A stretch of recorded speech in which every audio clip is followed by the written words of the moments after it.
Good morning, everybody. So we're finally here. We had all the technology worked away. And since Roger is the one that paddled me down the river, that something more was up, or rather down, with the blockhouse and all the V weapon sites, I thought it only prudent that you have to come and me dissect what I found from the Saunders reports and the Crossbow reports. And obviously, there's going to be a whole lot of questions because there must be. And there's some speculations I've made, and I pulled some photos, a lot of aerials in the episodes, and a lot of things that doesn't. It's just questions. And what I was struck by is today when we go to anyway. Bonsoir, ça va? How are you out there? I'm just babbling on anyway. How are you doing out in France? Well, since I got my French nationality, I can now be a very bad boy. I was behaving myself, you see, up till then, and now they've stupidly given it to me. Now I can dig up the paving slabs, throw them at the CRS police. I can burn tires in the street. I can put on my yellow jacket and hold people up at roundabouts. All the things the French normally do now. So you can be cold and complain about it. Yes, yeah. Well, is it snowing out there yet? Just a couple of centimeters. That's all, and it went away quickly. Yeah, that's nothing. Well, one of the reasons why I wanted to go over you with this is obviously both the Crossbow report and the and Saunders reports are British, and there's just so many things. One thing that struck me as I finally got the reports, and I was looking at the footage from the surveillance cameras of the planes, and I'm listening to what they're writing as they're going through these sites, and we're talking mainly about the big crossbow sites, the arisen heavy crossbow sites, the blockhouse, the Bessians, the Coupole, the big waterworks. I see a core, the ones you've seen me, and the V3 site, certainly. And there's just every report says we think maybe sort of, we're not sure in our best judgment, this is what it could have been. There's no certainty. They did not leave these reports out with saying this is exactly what was happening. The only one that is quite certain of what was the V3 site at Mayanek, but that also has problems. Even the ones at CA Cole, that I'll show you in a little bit, I also have problems because the reports of people standing on the ground, what they're telling me they're seeing in the reports that they presented to Churchill and everyone else, and then I'm looking at the overflight footage and video, it doesn't match up. What's going on, Roger? You started this. This is all your fault. Well, the trouble with governments is that if they find things they find are unpalatable or scary, they tend to either hide them or lie about them. So I think that's a lot of that has been going on here, basically. If you told people there's if there's a prototype nuclear reactor, which is in a 260-foot deep basement on the Channel coast, people might get a bit upset about that. So you say, no, there's nothing there. Nothing there. They might want to crank it up so they can warm up again. Yeah. But, and in all honesty, we should just point out that Duncan Sandys was Churchill's nephew, right? Yeah. The one who was in charge of the intelligence, or the rocket intelligence. He was actually related to Churchill. Yeah. I can't remember what relative he was. Yeah. But it's interesting because this all started with us talking about this gigantic basement in the blockhouse that was mentioned. And after you told me, all right, I'm going to go have a look. And then it sort of started with, and everywhere, to museums today, and that's the interesting thing, because when you look at the wartime report from both Coupole and from Blockhouse, and when you go to these places, you see neat little models, and you see how the rockets come out of the side of this and the other, and if I want to start breaking down the problems I'm having, some things is the rockets being moved around vertically. That's my first problem. Yeah. I've been to Peenemünde. I looked at all these things. I have yet not found, doesn't mean it doesn't exist, I have yet not found a cart that will transport a V2 vertically. No. I mean, how? It's not like the Kennedy Space Center, is it? Where you have this gigantic multi-wheeled vehicle that moves at about half a mile an hour or several inches an hour. Exactly. And it's well bolted down so that it doesn't blow over in the wind. You hope. Exactly. And if we're taking the blockhouse or the cupola, you are looking at vertical storage of all these rockets. And the interesting thing about and I love the guys out at the blockhouse. They're a great guy. One of them with a mustache that would make Sam Elliott raise both eyebrows. I mean, the biggest French mustache. He's just such a Frenchman. Yeah, he's great. He let you into lots of places, didn't he? He let me into wherever I wanted to go, and if I want to drain it this summer, if I want to come back and drain all the water, he let me do that too. It's on private property. As long as you use your lead-lined underpants, I should think. I'd recommend. I thought my window for kids had been closed anyway. You never know. But it's and then I had his son-in-law who was translating because the great Frenchman and did not speak a word of English.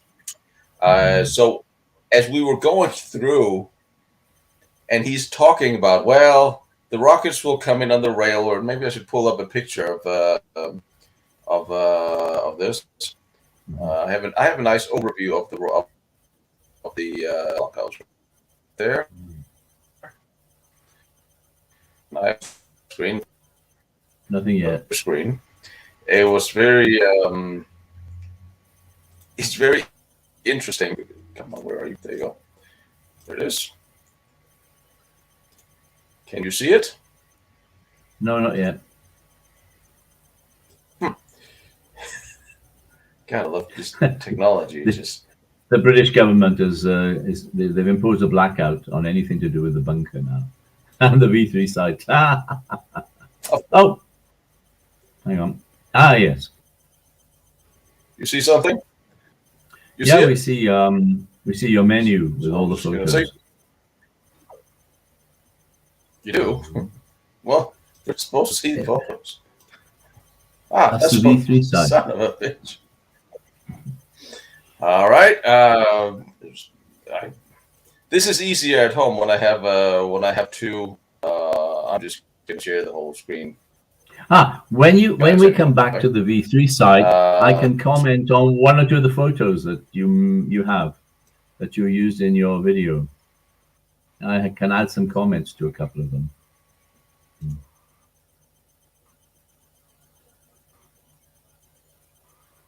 See, this is I usually do this from home when I have two screens.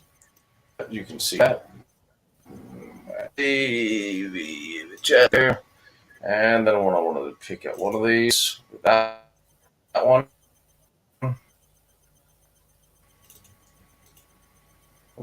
You can all see this. You can see this, right, Roger? Yep, that's the blockhouse. Yep, Roger. Yeah. Good. Yes. Outstanding. See, that's the thing. Oh, theoretically, you have the rail running somewhere around here through in the back. Supposedly, this is the overview from the Saunders report, and you can see these are the heavy walls.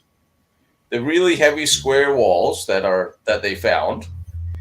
This is the ventilation, they said, for the jetting, for the rocket exhaust. But now, the first thing that means when you come to the blockhouse is the fact that this face is completely closed. So my first question was, where exactly are the rockets going to come out of? Because we said we have two on all the drawings and all the museums and all the graphics. you have two tunnels where the rockets come out of. One here, and then one here. Now, if you look at the internal architecture of the building, for there to be two funnels for rockets coming out of in this area is completely impossible. It could never have been done. I could see why they could have plugged this. There's a little plug. I could see it, maybe fine. Okay. Here, solid wall. There was never a hallway inside for rockets to leave from. There could never have been two rocket ports, for one. So they claim that the rockets came in here, got off the rails, was fueled and armed, and then vertically ran out of here and run it through the hole here and out here fired. And I'm just having so many problems with that, because now we have a bunker full of rockets that are being fueled and armed, that are rolling around on little skateboards vertically, being launched out here without any doors here. So the rocket exhaust would come back in here, then would be this is what he said, being countervented with counter fans. So you have a whole bunch of fans blowing the rocket exhaust back out and up through these holes. Now, I have problems with this. So here we are again. Seriously, counter fans? I mean, you want to take that? You want to have a yes. Well, yeah, I mean, and we mentioned if one of the rockets fell over off its tiny little Lego-sized trolley, and then the fuel exploded. You're not going to vent that, are you? It's going to burn the whole place out. It'll be torched. That's the one thing. It's like if it's inside the bunker and it's fueled and is being wheeled around, what if there's a bombing attack outside? The problem was none of the blockbusters, tall boys, anything, nothing went through the roof of these things. But they did shake things around inside and underground. And I wouldn't want to be inside a bunker that was being shook around by anything with a bunch of V2s that are fueled. Standing on their tails, Standing on their tails without an armored door to the outside firing ramp. I mean, there's no way on earth there would. No. It makes it. I mean, architecturally, at best, I could see they plugged one hole to the outside. If I have to go down that route, fine, okay. But then also the Saunders report says, and Spear, he backs this up, that they initially built it to fire rockets from. Okay, fine. But after the first bombing, it was so bombed out that they gave up on that, and they only used the south side, the one that we see today. Then that was rebuilt for something else. So that means that whole big bunker was built or completed after they had decided to no longer fire rockets from it. So why would there then be a port from there? I mean, there's just so many questions here that doesn't make sense. Well, what struck me the first time I visited it was that the roof weighs as much as the battleship Bismarck, 50,000 tons. Yeah. And I quickly realized that you could, as you say in your video, you can launch a V2 from a small concrete pad in the middle of the forest. You don't need a 50,000-ton roof to hide a V2 launching site. So it's obvious there was something else going on, and that roof is gigantic. It's immense, and jacking it up, building the roof first, and then jacking it up to add the wall sections, and then jacking it up again. Can you imagine how many jacks? How much effort was put into raising? I mean, it starts off at 50,000 tons. And then when you add the wall sections, you're up to about 60, 70,000 tons. You've got to lift in the air to add each new succeeding wall section. That is titanic. It's gigantic. And so, I mean, to launch V2s from it, no way. Got to be something else. That's what and plus they had the technology at the time. And that's why I love this photo, because it was taken, I think it was at 44, after obviously a whole bunch of Mm. bombings.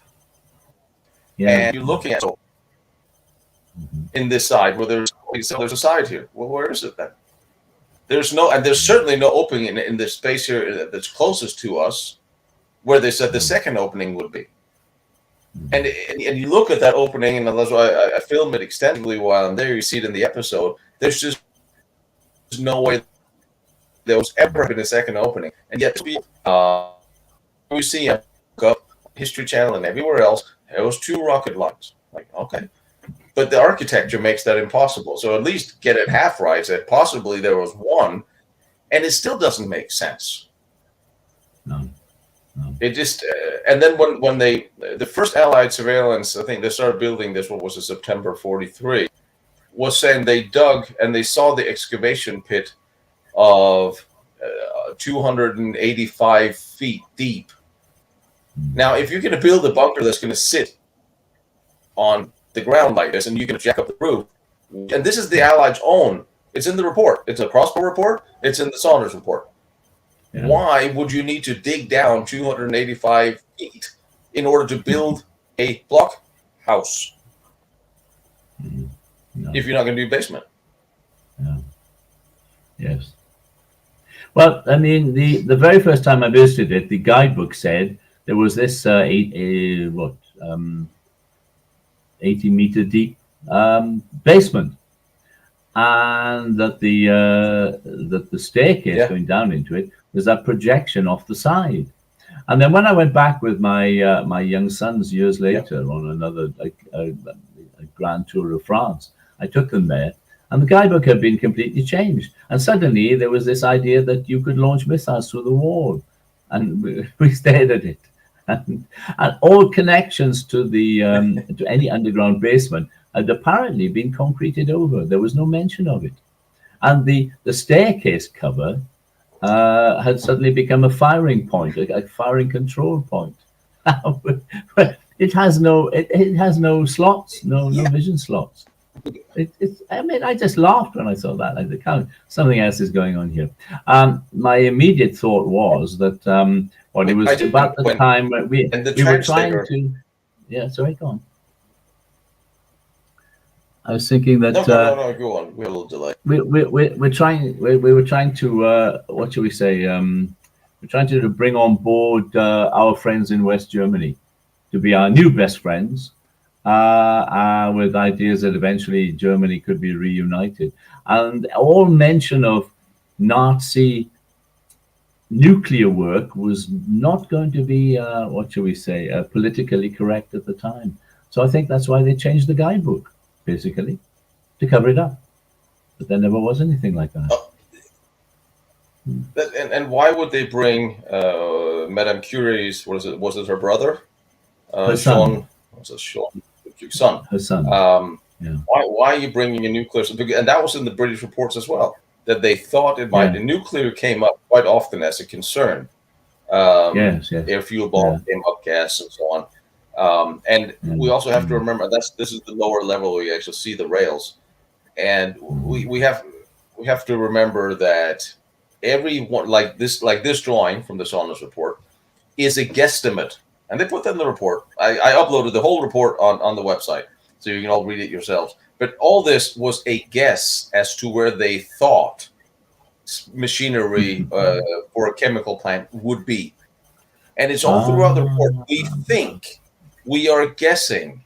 Based on what we're seeing, everything was removed. The only thing they found was the 3 tanks, which is not really a whole lot. They said it could hold 18 tanks, but probably only 12 or 13 would be there, probably. But they only found 3 of these liquid hydrogen tanks. So they looked as such. And I mean, you have storage tanks for a lot of things during the Second World War. But everything is a guesstimate. Everything is a guess, and there's absolutely no mention of any basement or any underground at all. When it comes to the report, none. Which is very strange because, because of the Allied bombing, the vast number of bombs that had been dropped on the forest had destroyed the water table, And so the Germans had to install very high pressure pumps to keep the water out of the basement. I mean, this thing, 80 meters deep, it fills up quickly if you don't do anything about it. And the investigators said the Germans had smashed the pumps before they'd actually left. And oh, that's my daughter phoning me again, as she always does when I'm on a video call. No, what was I going to say? Yeah, the Germans had smashed the pumps, and Marie Curie's son said that, in his opinion, it was best that the cellar was allowed to fill up with water. Now, I mean, if there's nothing there, why would the Germans smash the pumps? Why would they just not run away? And there's one interesting point on that, which I always thought about. When you saw the Allied flyover of the excavation, and there's pictures of this deep, you have to remember the bunker itself, the Vatan bunker, is built sort of on top of a little hill. Yeah. And Tom asked an interesting question here. Is like, so where's the water come from if you're on top of the hill? And why didn't the excavation pit fill out when they were building it? I don't know. It says very clearly in the report. Yeah, because the bombing had disrupted the underground water systems, the flow of water through the hill. Had smashed everything, and water was flowing freely through cracks in rocks and in I don't know what the hill is made of. Is it rock? Is it gravel? Is it soil? Is it clay? I mean, the bombing would have disrupted everything. Let water get into the basement. The Germans had to install a lot of dirt with clay, and the report says that there's no water supply to the location. But it also did say, like you said, it was flooded by the time investigators got there. I think they didn't get there until October of 44, and it was flooded, and nobody ever drained it. So it's possible that Saunders didn't know, but I just thought it was interesting. In the report, they go over all the details of why it may or may not be hydrogen peroxide, why it may or may not be liquid oxygen, in detail. And then but it's definitely not nuclear because Curie said so. And end of that. Okay, no elaboration, nothing.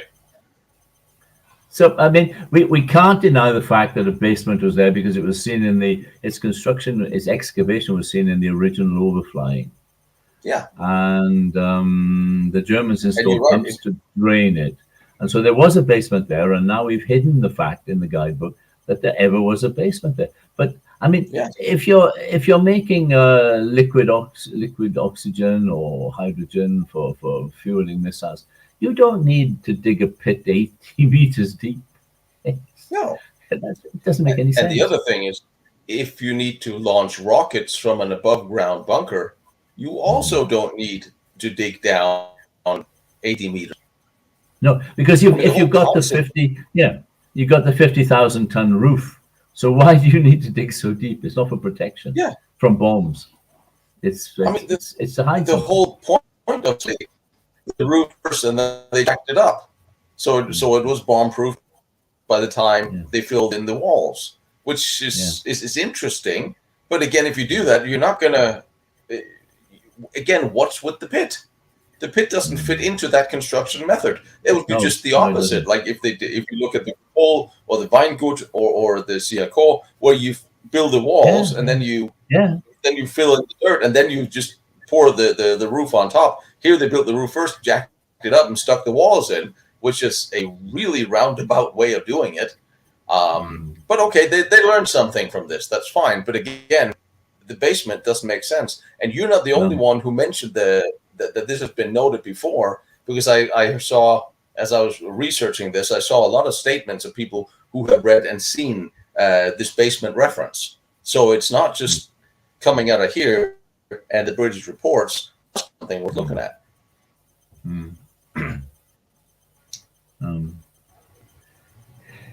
It's a dilemma. It's a mystery. It's a yes. But I think it's you also asking if it could be salt water. It could be what? Sorry, if it's come again. You're Tom cutting was out. asking if it could be salt water. I think we're a bit too far from the ocean, but you don't know if there's a flow in. No, no, I no. don't It's not exactly that. know how why It's too far away from the sea. Mm-hmm. it's groundwater, right? Yeah. But still, whatever it is, it's worth looking at. But I just think the drawing is so compelling that in all these museums see the two rocket outlines where you clearly see here there's no way. I mean, here you see the groove. They could have plucked this up. There could have been a rocket theoretically wheeled out here. But here, it's solid concrete with a little door. I was crawling around in here. All this is solid. There was never a groove for a rocket to come out of the second opening. And what I did notice outside was there's this little running trench, or I'm here because it was flooded while I was there. It was wet. Does it ever not rain in Calais? But anyway, again, it would be impossible for a rocket to ever navigate here. So why are we seeing that in every single model everywhere today? Your drone was fantastic because when I visited the site on both occasions, you couldn't really see what was around the back at the railway, the unloading bays. It was just a pile of rubble, basically. And I always wondered whether, in fact, if they were going to do something very nasty inside the bunker, whether they could launch special A4 rockets from that rear area. But as you showed, it was very likely protected with concrete, and there were no launch silos there at all. So again, that idea is out the window. And that's another interesting thing is if the concept for this bunker was to build it as in one huge encasement where the back was going to be as heavily encased as the front, as the one we see today, they jacked up the roof in what we see today. How are they going to do that on the site they'd already built? This is all a conceptual guesstimate that they were going to encase the whole thing. Because how are you going to build a 50,000 plus ton roof on something that's already existing and then jack it up? How are you going to fill that in? They didn't build the two parts the same way. So there's no, if they wanted them to look the same, they would have built them at the same time in the same way. It seems so strange. Yeah.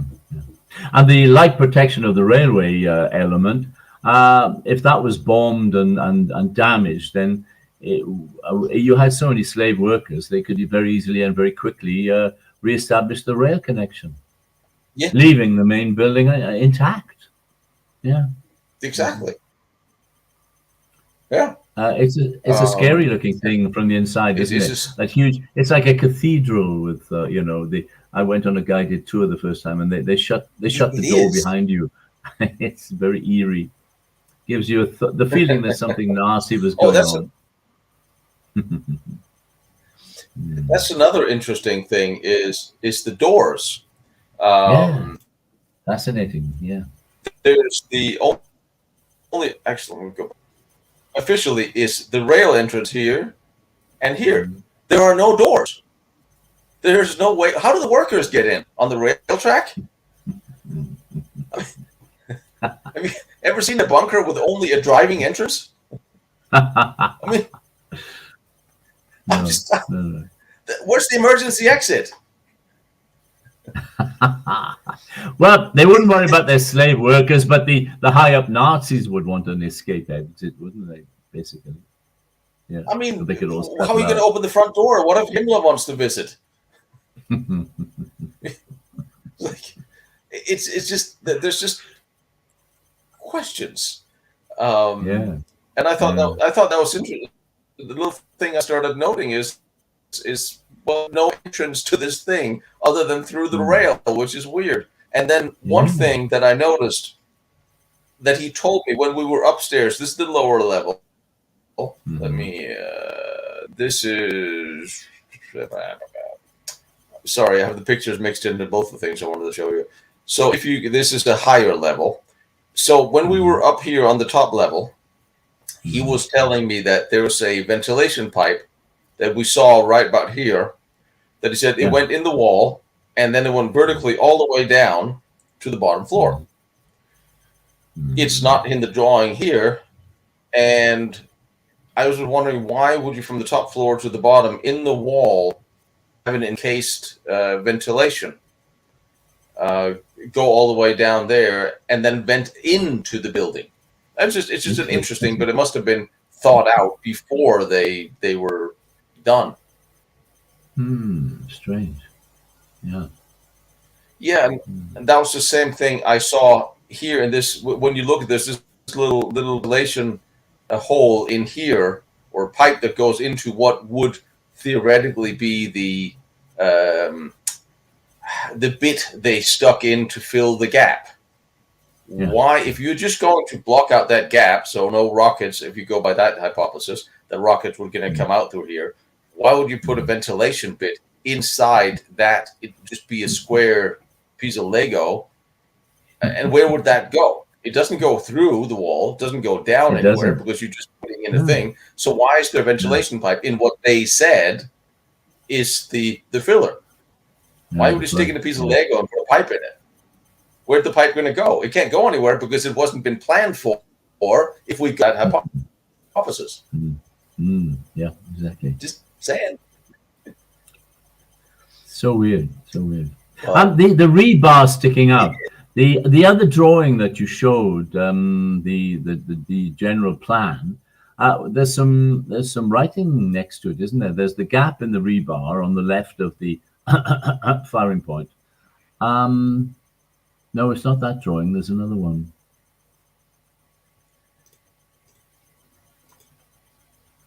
Oh.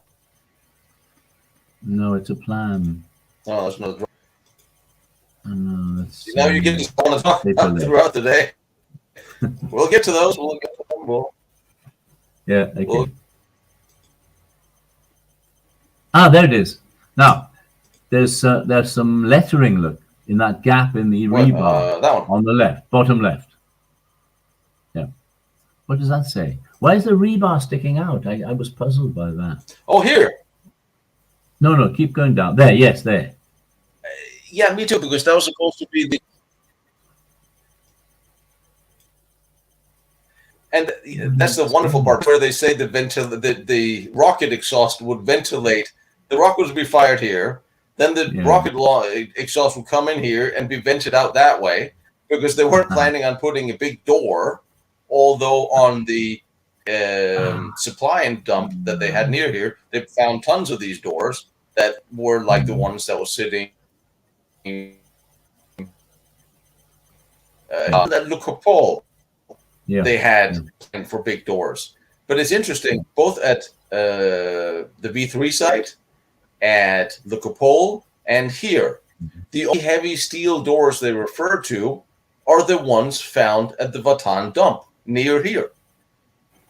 I mean, okay, so that was the central storage for all the material coming in for Germany. They stuck it there, and they found doors. They said, well, referring to these doors in the report here, they refer to those doors to be fitted at the V3 site and at Le Coupole both. And they only found enough doors for one door 55 feet high. Of course, maybe they hadn't all been delivered. Maybe more doors were needed. But it seems to me that the report just keep going back to, we found a few doors there, so they should be the ones going in everywhere. But no doors for here to shut off a potential rocket launch. No. It seems like an easy fix. And also, if you look at the V3 site, I don't see a big, heavy, swinging door going in front of that little rail entrance. I don't see it. I mean, okay, they put most of it up because the tall boy landed on that entrance.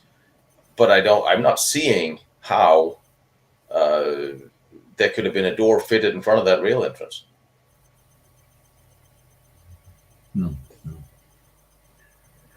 No, weird. Now you see, the so-called firing control point that's marked flat roof here. With your with your camera, you climbed up the internal staircase, didn't you? Which is shown just above it on this plan. Okay. It's interesting. But it's not and inside that. It's not inside that part which sticks out of the out from the side, is it? The staircase is internal. It's not part of that extra construction. That's the staircase there.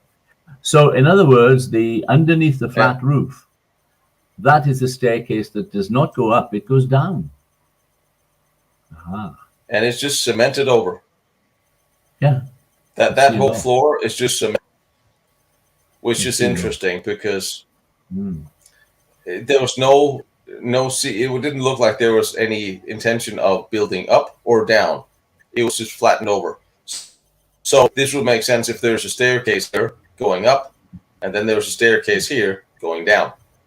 But the staircase here also went down, and then you get into the water where there's a little boat, and then you have all the technical tunnels on the lower floor inside. Let's see if I can just get us back to the level.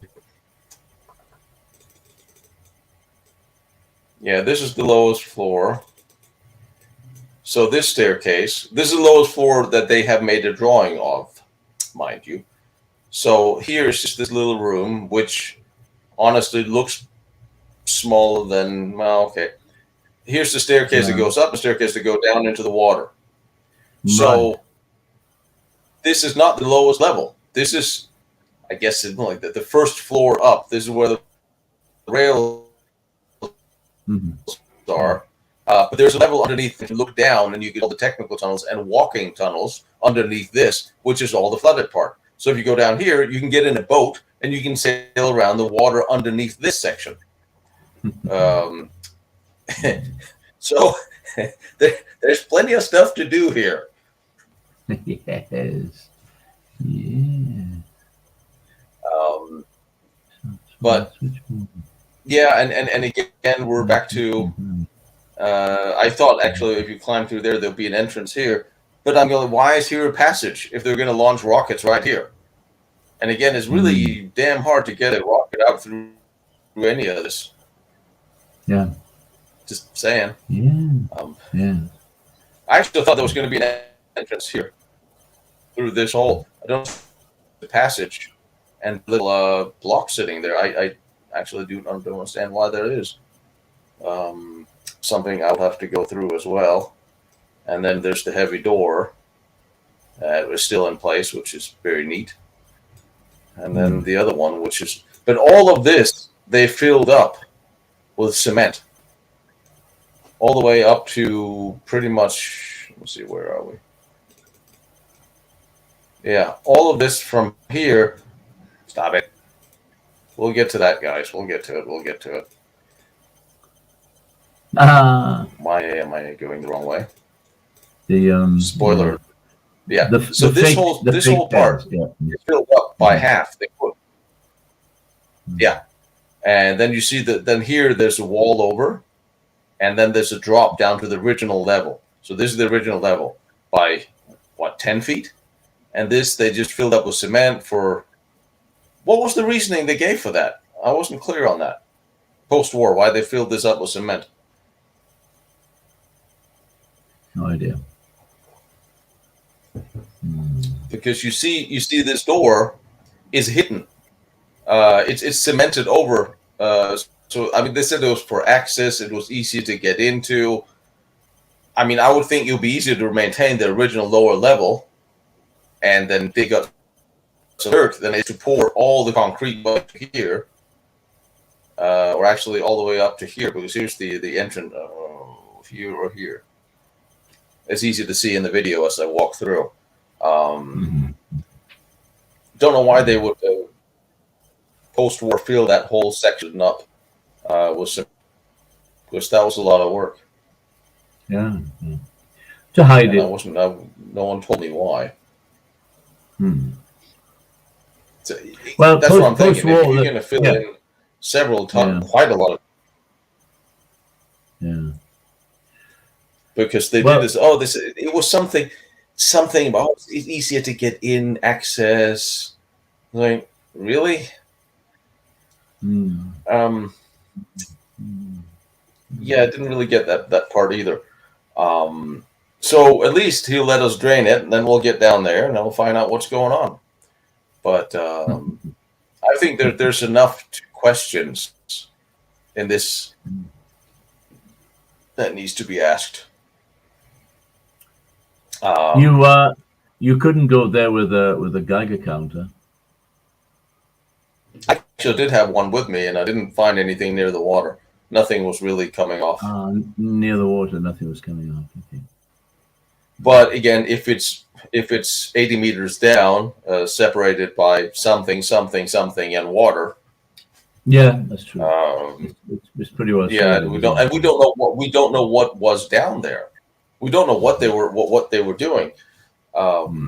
We talked about last time I heard from. We talked about this. You talked about an author that was writing about the cone of the V2. Yeah, that he had found a drawing in the German archives of an A4 missile, the V2, without a warhead. All it had was a compartment which was bolted in place of where the warhead would be found. An empty compartment. And that set him thinking, aha, what could they put inside that empty compartment? Now, in one of your presentations, you mentioned a small tactical nuclear weapon. But of course, equally well, what he thought it would be a dirty bomb, that you get some of the uranium that you've put through the centrifuges, because they found an awful lot of uranium in Antwerp docks, didn't they? The Nazis, they captured tons and tons of the stuff, which had come in from Congo, I suppose, the Belgian Congo. So they had plenty of uranium to play with, and if they had used their centrifuges to produce radioactive 235, which they sent to Japan, of course, in the U-234. That's another little mystery which has been covered over. Then, of course, they could make a dirty bomb, as the Japanese were planning to do with their aircraft carrier submarines. But as I say, that's another story. Yeah. And Churchill was very worried about the dirty bomb. It's in the reports that there's plenty of warning signs of anything from poison to active. And there's one place I saw a report, and somebody actually asked me where I saw it, and I still haven't been able to figure out exactly where I saw this. But from what I was told, and maybe you have heard about this, when they started bombing London with the V2s and the V1s, they had guys running around with Geiger counters to see if any of the impacts were radioactive. Did you hear about that? I didn't know about that, but that would make sense. If they got the Oslo telegram and etc., and they knew the Nazis they had plans for producing nuclear weapons along the line somewhere, and so yes, they would suspect that. They'd suspect. I mean, certainly they were worried about the nuclear, because it's mentioned enough times. And von Arden, who had the huge, he had a cyclotron in Berlin, he was a very brilliant scientist and a nuclear researcher. And both Dornberger and Kammler sat on the board of his company in Berlin. Hitler visited him and made sure he was well funded. He's the one that claimed he had in a report that he had a small pineapple-size nuclear weapon. And again, there's so many eyewitnesses to large bomb tests and nuclear bomb tests, including the one at Jonastal, where it was described in painful details to Stalin afterwards exactly how they did this test, in the details that very much reminisce of how they tested the first one of the Manhattan Project. And honestly, if it was a nuclear device or it was a very large dirty bomb, there was several things that came out of that. And one of them is things we might hear about today, that I know the Russians were very interested in German technology bombs they were working on, or had been working on, or were developed, or had developed, that had less of a radioactive fallout, that was not dirty, but was an outright nuclear detonation that they could march their troops in through safely shortly after. That wouldn't, in other words, wouldn't contaminate the area like a Hiroshima bomb or a nuclear device that we expected today. It was a true tactical nuclear weapon that the way it was manufactured, the way it was made, the detonation wouldn't fill the area with radiation for years and years to come. The blast effect on troops, etc. Yeah, troop concentration. Exactly. It was simply the blast destruction, and then there was nothing else, and you could march your troops through after. And I heard that's one of the things the Russians have perfected today, and it had its origin in what the Germans were working on in Jonastal back then, from what I have been told. And I honestly, if you ask me today, I am certain that the Germans tested several nuclear devices. If they turned out just dirty or they turned out actual full yield, I'm pretty sure they were close enough that they could have walked out of the war afterwards and said, we have a nuclear bomb, or we certainly know how to build one. Because the German bomb design that the Russians captured, what they built it on, and they tested their first nuclear bomb on. And guess who built the Russians' first nuclear bomb and reactor? That was a man von Arden, who said he had made a miniature nuclear weapon that would fit in the rocket tip. And why would a rocket cone without anything in it? We couldn't test it. If the weight would be wrong, the rocket would wobble. So they would have to have either a dumb warhead filler of the same weight, or you would plan to put something else in it. Mm-hmm. Yeah. Mm-hmm.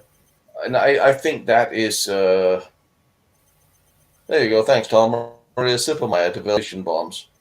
And that's when we get to the V3 cannon. Theoretically, if you have a pineapple, well, the V3, the super gun, the Heidrückpumpe, had what was it, 6 to 7 kilograms of explosives? Well, that would fit pineapple size, wouldn't it? Ends. Yeah. If you wanted to go that way. Yeah, but that was going to be the mass attack, wasn't it? A shell every few seconds hitting central London, and but after 24 hours before anybody could react and send in commandos, a suicide attack on the site if they'd found out where the shells were coming from, they would throw everything at it. But I mean, half of London would have been in ruins after 24 Actually, hours. Late in 43 and 44, there were 3 teams of commandos landed to reconnoiter the small V1 sites, and 2 of them were captured right away. And I don't know what happened to the third one. It wasn't successful because they were talking about infiltrating, and apparently they did try. The concept of the air fuel bomb, William, the problem that the Germans had with the air fuel bomb was the way it was working. It wasn't a self-contained air fuel bomb like we have today. It was a several stage deployment. And it's really interesting because the air fuel bomb was really a technology the Germans probably should have used and perfected more. And some say they did, and the Russians were actually really pissed off and threatened to retaliate with gas. The problem with it, they had made the Nebelwerfer work, the heavy Nebelwerfer work, the same thing they fired off the submarines. You fire X amount of rockets that will not explode, but that will detonate and scatter the coal dust. And then you send a couple of rockets into that cloud of dust that will then explode and ignite everything, and that will destroy the whole area. That's how the air fuel bombs that they had worked on worked. And they had some stationed in Calais, and they were just about to have made their way through Normandy before the Allied breakout, when they were shelled themselves, because it has to be, couldn't have too much wind, because then the particles would disperse too fast. Had to be the right temperature, hard to use by the ocean. There's all sorts of problems with that. And using it on England would not have, it wasn't feasible from as far as they did it, but that would have been something that would have worked.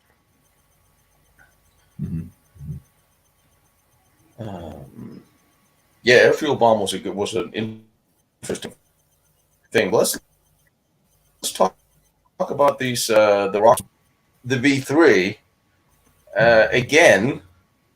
You were telling me the story about the V3 gun. Yes, yes. Well, I was invited over by the lady who was running the site when the family took it over again at Epelec. Sorry, Mimoye. No, Epelec. Epelec is a V3. Yeah, they're all very similar names, isn't it? And she was the one that showed me around at the time. Yeah, but there were lots of things that really didn't make sense about that. I mean, I've actually had in my sticky fingers one of the shells that were captured after the war. You see the American GIs with different sizes, different types of shell. They're in packing cases, and then they're standing up, showing the height of the thing. It's about 9 foot tall, that sort of thing. And those are handling dummies. I knew immediately when I saw it.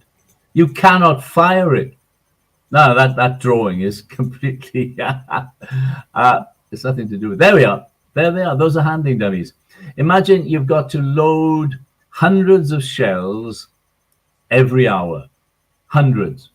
You've also got to load the charges up the side and the side chambers, one on either side. Yep. There are about 20 of them either side. That's 40 charges on each cannon barrel, and then you've got to handle hundreds and hundreds of shells an hour. So you have to train your men to use them.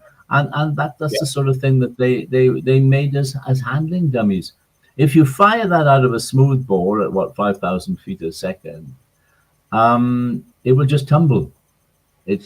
Those tiny little fins can't stabilize it.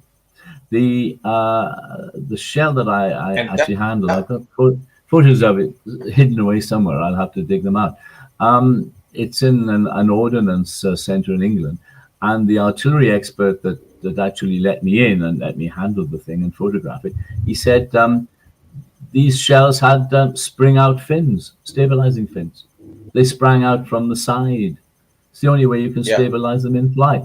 You can't stabilize them with those tiny little moldings on the back. That is completely ridiculous. And you've got that sabot on the back, which doesn't look as if it's going to come off. It's fixed in place. No, those are handling dummies, like the one that I handled. I handled the handling dummy. This was the depiction from because they didn't find a single shell at the V3 site at Bayonet. There were none. They fired them all off. They fired them against Luxembourg, the last ones. Well, that was at Lampard. That was Kamler's gun. He fired his last shell. He had, and the V3 site in Calais, they found none. They didn't have it, and this is the guesstimate. This again, a guesstimate of what they thought today. This is at a museum in Luxembourg that they think they might have looked like.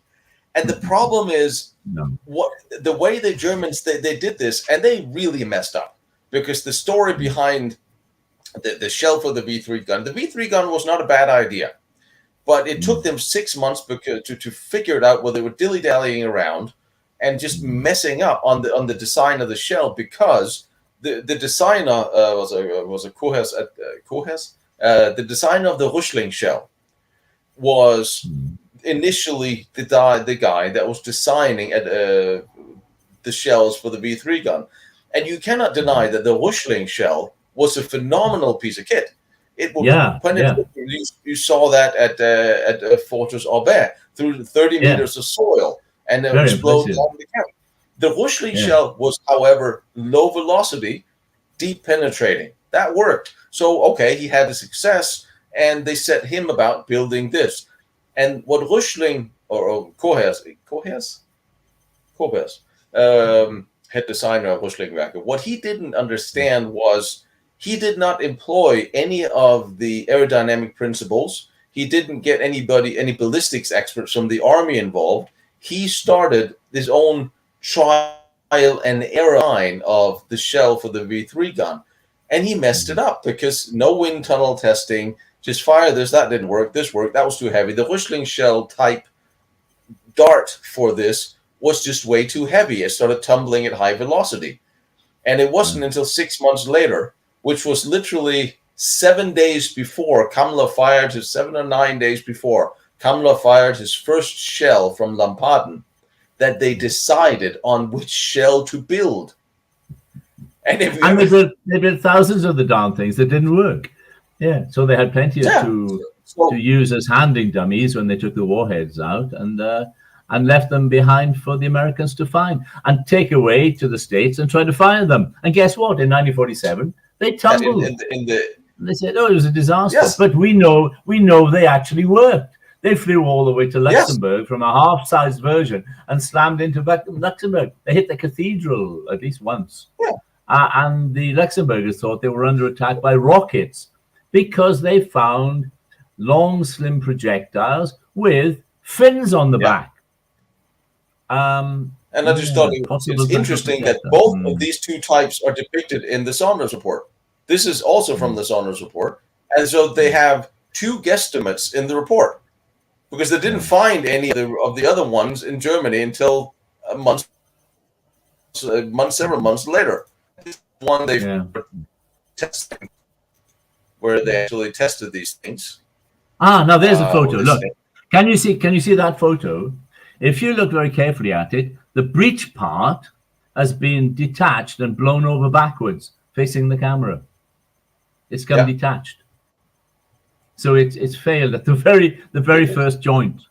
Yeah, that's great. They did have a few accidents. Must have been really upset when that happened. Red faces all around.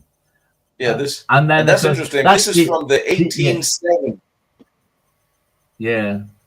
This is from the patent. You've got all this from 1851. Yeah, and of course with relatively low velocities of the period, the designer has angled each separate firing chamber, but there's no need to do that. Just setting off the charge behind the main projectile is just as it doesn't matter about angling it. It's the explosive charge which goes off in different directions and boosts the an English artillery expert, so-called, years ago said that they must have fired the millipede electrically, that they connected all of the firing charges and they fired them in sequence. Now come on, we could do it today, but they couldn't do that in the 1940s. That's not possible, and there was no need. There's no need. The charge just each charge as the flame passes each chamber, it sets off the charge. I've got one of the shell cases that they would have used. Do you want me to go and get it? No. It's about 3 feet away, and it's dead simple to. You've got a screw breech. You just turn it 90 degrees. You pull the breech block out, and make sure you don't drop it. And then you just shove one of these little howitzer cases in and close it.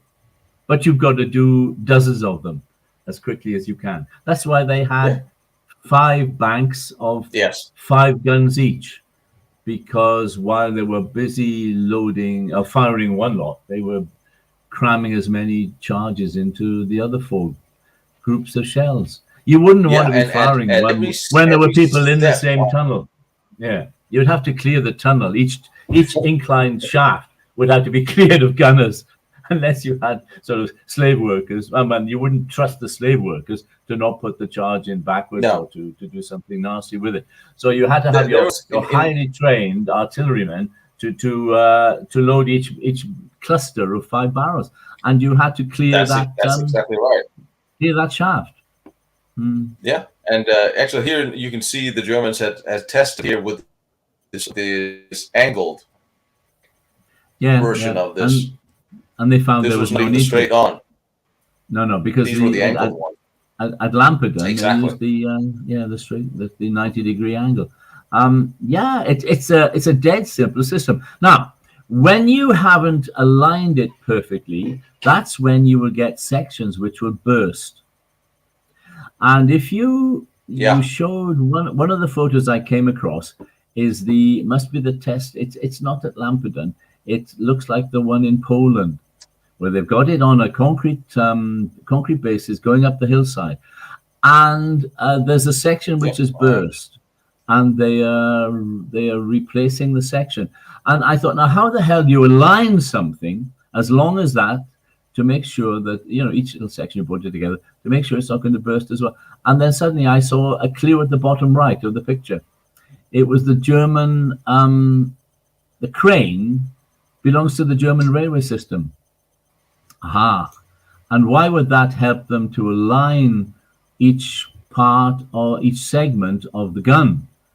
Because the Germans, when they were building or repairing their locomotives, their steam locomotives, all the connecting rods for a 10-wheeler or a 12-wheeler, they had optical alignment gear.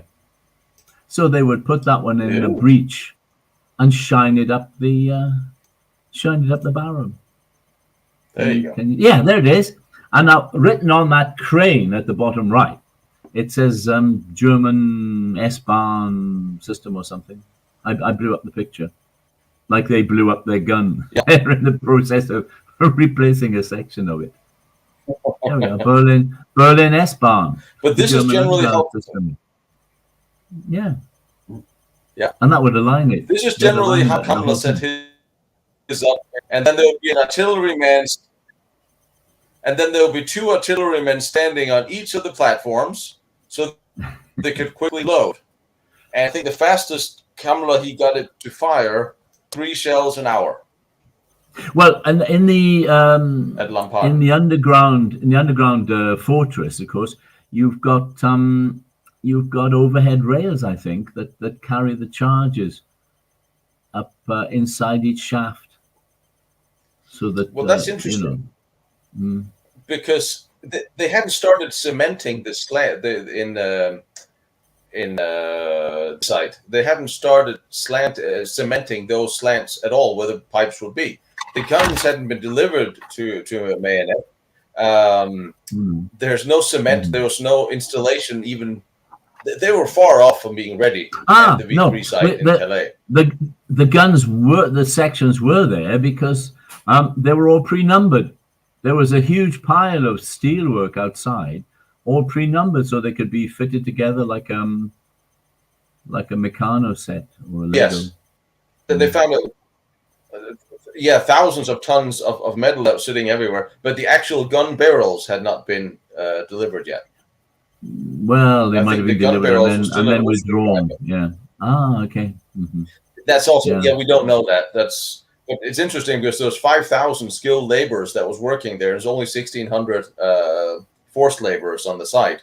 And it seems that every time the British decided to bomb something, they would always kill more laborers or Frenchmen than German fire. Yes, well, when I was invited to what shall we say, a vin d'honneur at the site by the owner of the land at Mimoyek, I met the last survivor of the workers who were down below when the tall boy burst the underground river and flooded the site. And he said to us, as he scrambled up a ladder or iron rungs set in the what was going to be the lift shaft, the water was chasing him up from below, and his best friend who had been working with him was following him up the rungs. And as he reached the top, he turned around and his friend had been sucked back down and drowned. So he was the last survivor to climb out, because the SS guards and the workers had all gone down below when they'd heard the air raid warnings. And I suspect that's why the basement is actually sealed off. It's probably a mass grave, I think. Because I met the guy who said he's the last one to escape. So there must be more. He's probably not. This is the lowest level they could get to during the investigation of the Saunders report. There's 2 lower levels than the one you walk on. There's the intermediate one, and then there's the very lowest one. They couldn't get to that one because it was flooded, and they said the water table had been ruptured by a tall boy that went all the way down the shafts. So that's when the water came from, but they couldn't actually get the water out of the bottom level. So no one's been down there. No, It's an underground river, so you can pump the water all day long, and it'll just keep filling up again. You'd have to seal off the source of the spring or the water. This is some of the stuff they found sitting in the hallways. Yeah. That also means that the force of the water was so severe that they weren't able to drain it. So when it actually ruptured, it must have been a real thing. These are all the pictures from the reports. This, I think, is the other side of the second low. This is where you actually see the water here. This is as far as they could drain it. So this is the tunnel we can't go. They said they sent the drone down, but they couldn't see anything, or they got snagged or something. I offered to dive it because I'm an idiot. But now you're back into the whole permission thing, and I think you might be right, because if there's dead bodies floating around down there, it would be it's a war grave. A war grave, yeah. Yeah. Yeah. Well, what they didn't show you two things when you walked around with your camera. They didn't show you the wreck of the Spitfire that they had in one of the side alcoves, which they'd found on the beach. I suppose someone has run off with that.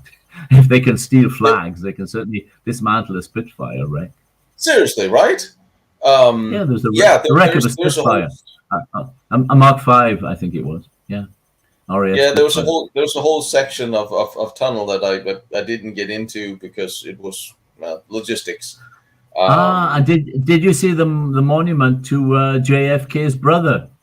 The reason why JFK had, his brother, because JFK was a war hero out in the Pacific, and his brother, who'd been coached by their father to become president, he had to do something to match his younger brother's exploits. He'd done his tour of duty. He was about to be, his 1851 of the patent.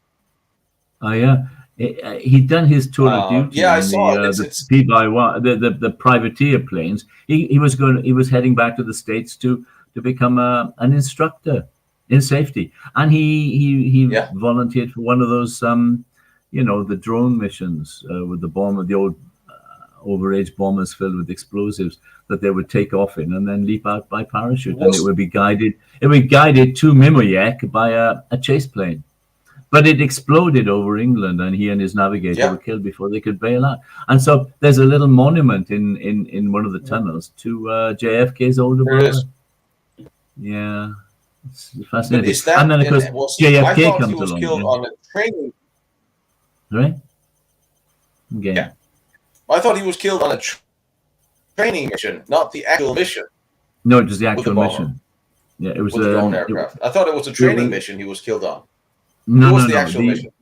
Yeah, the US Army Air Force were using obsolete B-17s as drone-controlled bombers, and the US Navy wanted to get in on the act, and they used I think it was an old privateer.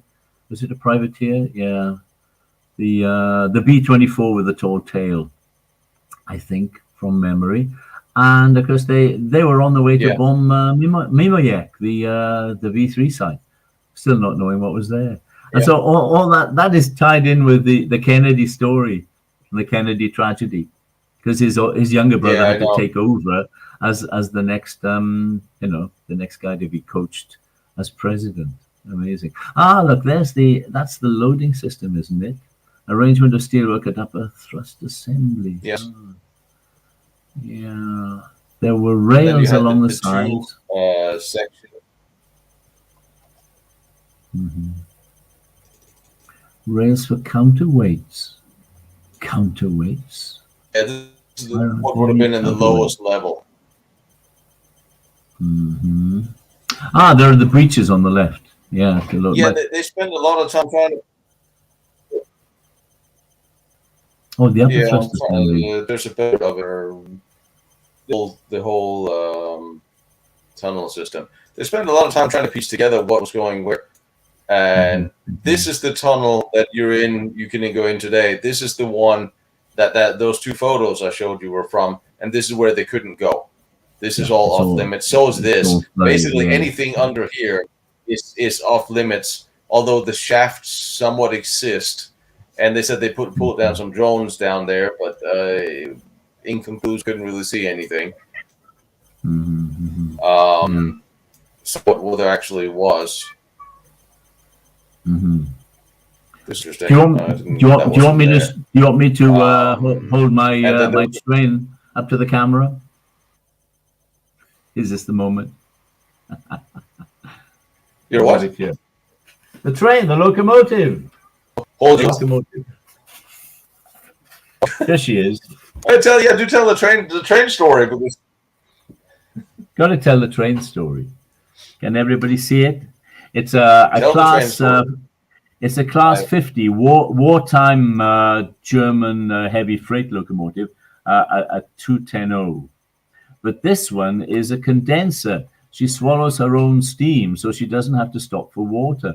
And not long after the after D-Day, when the Allies were moving northward, they found this locomotive, this monster, derailed at some points in northern France, and they had no idea why the hell she was there. She should have been on the plains of Russia, because that's what they were built for.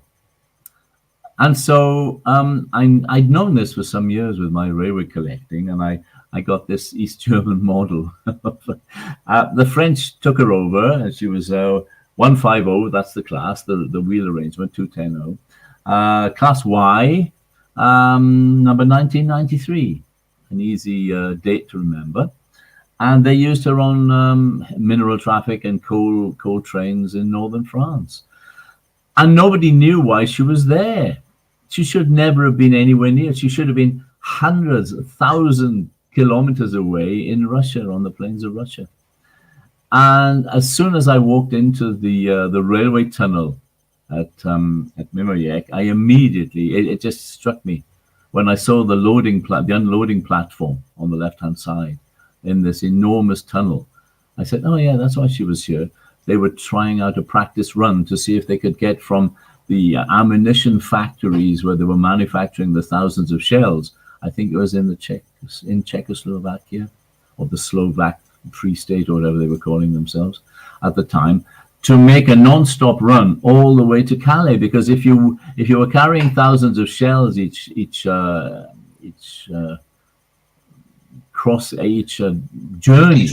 journey, and you stopped if you stopped to take on water halfway through the night, because they ran the trains by night to avoid the bombers, the fighter bombers, etc. Yeah. That gave the resistance fighters, with the railway workers pointing out what was going on, the resistance workers could ferret explosive charges in amongst the thousands of shells to be loaded into the V3 gun. And then they would be innocently taken down into the bottom basement to be loaded into the breaches with the guns, and the whole lot would blow sky high. So they wanted to see if they could make overnight runs. Could they make it without stopping from the Slovak state, wherever they were building them, to Mimoyek? Yeah. The only reason, there's no other reason why she'd be there. No other reason at all. And that's my supposition. There's no documentary evidence, and you never will find any. But there's no other reason for her to be there. And as soon as I got into the tunnel, it's as if, I'm sorry, my mother was psychic. She came up with strange ideas. Weird things happened to me in my life. And I walked into that tunnel, and I said, damn, this is where that locomotive was. I could imagine her sort of steaming along the tunnel. And I'll tell you what actually will back that up a little bit with the railway tunnel. At no point in time throughout this tunnel are there any vertical ventilation shafts for steam. So she would be just swallowing her own steam. Yeah. Brilliant. Well, you would have to, because you couldn't have a steam locomotive go in here without ventilating the steam. The whole place would fill up steam. Because the very first engines they had in the London Underground system were steam engines with condensing gear. They would swallow their own steam to go down the underground tunnels. Yes. That's the missing link in my idea. Tino, thank you. Even for some of Hitler's train tunnels, there were ventilation holes. They were disguised, but they were there. There's nothing here. So let's see what else we got. Yeah, this is the bottom plate. Oh yeah, this is one of the bottom assemblies they found. This is just a crane just to see how large this actually was. That was supposed to go on the bottom floor. Yeah. But yeah. And the arrow. Let's see what else I got here. Oh, they actually did find this pinned on the back of a door. Other than that, the Germans have removed all the paperwork. This was how we know who was actually sort of in charge there, because there was no. But this was the only document that was found, or actually, this is representation. What was in that document? So we know who was in command of this whole thing. Right. But they did find the what was it, Tiefbau GmbH in the village over, and they had plenty of papers. And they found a lot of the construction papers. This is the front. Yeah, this is the front as they found it. And I'm seeing, where were you going to put a big, heavy steel door on here? Well, there's no need for one, because all that does is that gives that enters into a rail tunnel, which is about a kilometer and a half long. I mean, if you had some crazy typhoon pilot, he could fire rockets down it, or P-47, like the guy that blew up that fort in the east of in Lorraine when he did a strafing run. He blew up a whole fort by blowing up torpedoes in the entrance. But come on, that's got to be a lucky hit. Yes. I mean, you could fire rockets down there. There's no need for a heavy door. No, that was a real thing. And this bunker actually gone. I don't know why that's gone. But yeah, putting up two heavy doors in front here. I just know this was blown up by a tall boy that hit right around here. So all of this is just no longer there today. But they did find, and they did a fairly decent work on trying to assemble some of this. Yeah, that's one of the crates. See, that looks completely different than the other one. yes, and completely unfireable. That won't go anywhere. Well, it would hit the sea. Yeah, about half a mile away. Yeah, they did all sorts of different tests with this cannon. They started with a 2 centimeter, and then they worked their way upwards to different sizes, different speeds, different velocities, and it was such a mess. And it's interesting because you had the Germans at this time you had so many really, really smart people building really smart things. And then you had all this infighting and crap that got in their way that they couldn't get anything done.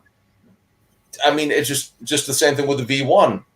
By January 1944, the time Hitler said they were going to start their first attack launches with the V1, they had only had some 75 delivered because Karl Otto Sauer would not, who's head of the mass production of rockets, wouldn't give it its full weight of support and materials men needed unless it was transferred under his control, which it then wasn't because the Air Force wouldn't give it up, so nothing got done. And you have all these people that are just bickering and fighting and wasting time, which is almost suspect to the point where you would think this is almost either you stand together to try to win the war, or you are deliberately actually trying to prolong the war by not getting anything done. And I can't quite figure out what was what. And I think that leads into the bigger picture of why did we waste so many resources, so much time building all this stuff that seemingly went nowhere unless somebody had an overall plan to use it for something else. Well, I mean, three vengeance weapons, they were competing against each other anyway, weren't they? The V1, the V2, and then the V3. Yeah. I mean, they're competing for resources. I started to write a book on the V3, and I think I did the beginning and the end to encourage myself to fill in a bit in the middle. But I never had time. But I ended up by saying that all the hundreds of thousands of tons of concrete that they wasted building the V3 site, and all the steelwork that they produced to go into it, and all the effort, they could have reinforced the Atlantic Wall, made it twice as strong. And they never did get round to that, as we found That out in in Normandy. so the interesting thing is, um, so that's the was it really a waste? Because between 14 and 40% of Bomber Command's resources were used in destroying these 8 sites. That's a lot of resources. Even Hitler said, well, you know what? I probably didn't state it that way, but he said, well, all these resources they're putting into this, they could have bombed a lot of other things that are more important to us. And they kept pretending to work on these sites, even the smaller ones, camouflage. Well, we drive a tractor around, make it look like they're still active. And they threw tons and tons of bombs on these things. And to no effect. Like all the V1 sites, the small ski bunker sites that Bachtel had built, he has 96 of them, they were bombed time after time again. And for every one German they killed 20 Frenchmen. And that was repeatedly bombed. You always knew we're not going to use any of these. They know where they are. They bombed them. They're going to keep bombing them. We write them off, and we do smaller sites. So all resources that was spent bombing these things could have been put to use bombing other things that were more important. So they did work as bomber magnets, I guess. Yeah. And theoretically, when it came to the blockhouse, and it came to La Coupole, and it came to Ciencourt and Lottingham, well, no bombs. They were right. They worked. Because even the tall boys didn't penetrate these roofs. And they bombed them, the Ciencourt, they bombed it, 30 times? And they didn't actually destroy the bunker. Eventually it just became untenable. So the engineers who were designing these bunkers are not entirely wrong in saying, well, once we get the roof up, like with the Coupole, bomb problem with the Coupole, as with the blockhouse, it was what happened when bombs started shaking the foundation. That's a different story that I guess they didn't really think about that. But they weren't wrong that if they had started earlier, it hadn't been massively bombed. If the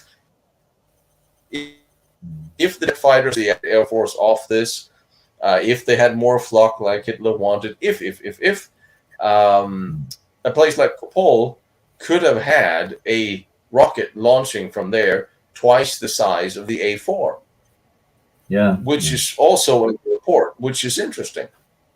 Because, again, the report clearly says, well, we're not entirely sure what this was for. Probably for the A4 rocket, but the doors could be fitted for a rocket as high as 75 feet. And something 70 feet tall could have emerged from. Yeah. And being on the Channel coast, that's probably the nearest occupied territory to New York, isn't it? Not far off. They send a missile to New York. No, not that far off. No. One thing that I thought was really interesting that I wanted to show you was about Ciencourt, which I haven't figured that out. Let me open that up. I want to show you. There are two things that I found interesting and odd.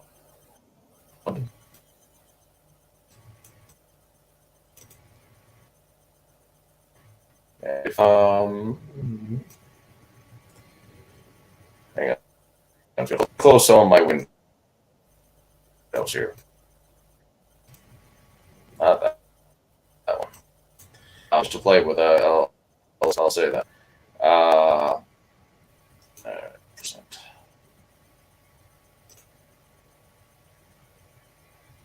Oops. Share screen. There you go. There. So, this is the Ciencourt bunker, of course. I say that crawl around it. I actually got this is the again from the report. They drew the outline of the different connections. This is where the ramp was supposed to be, and this rail line that went into the side from here. I have no idea where this came from.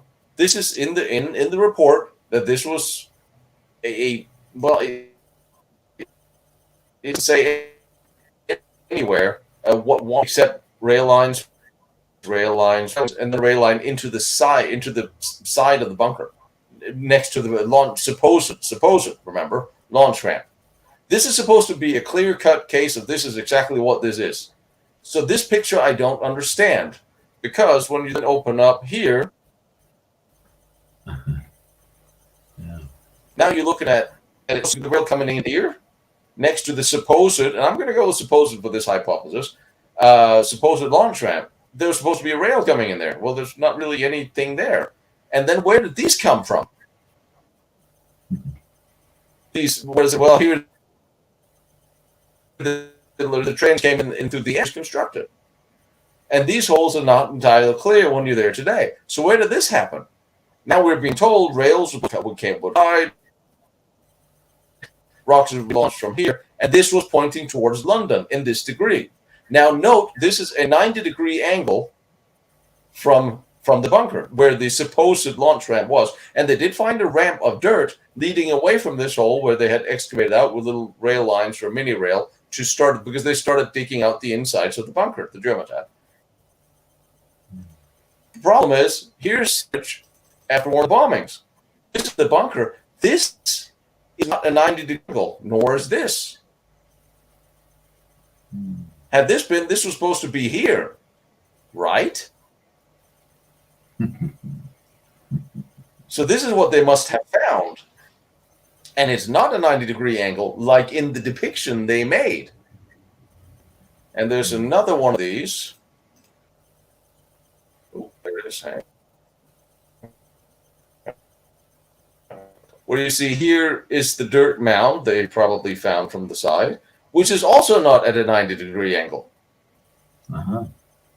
So where did the angle V1 launch ramp pointing towards London come from? See what I mean? Yeah. Yes. I mean, you're standing on the ground investigating the site. Do you know the direction of your capital? Can you see the dirt mound? Is it pointing towards it, yes or no? Why are the photos you're taking different than the drawings you make? Mr. Sandy. Just saying, asking for a friend. It's an extremely puzzling construction. That is, isn't it? It is definitely. I mean, right. You've got so many V1 launch sites. When I saw the amount of earth inside that they'd not excavated, I wondered whether it had just been abandoned, as because they realized they could fire them from very small sites, and they left this as a kind of, as you say, as a bomber magnet, basically.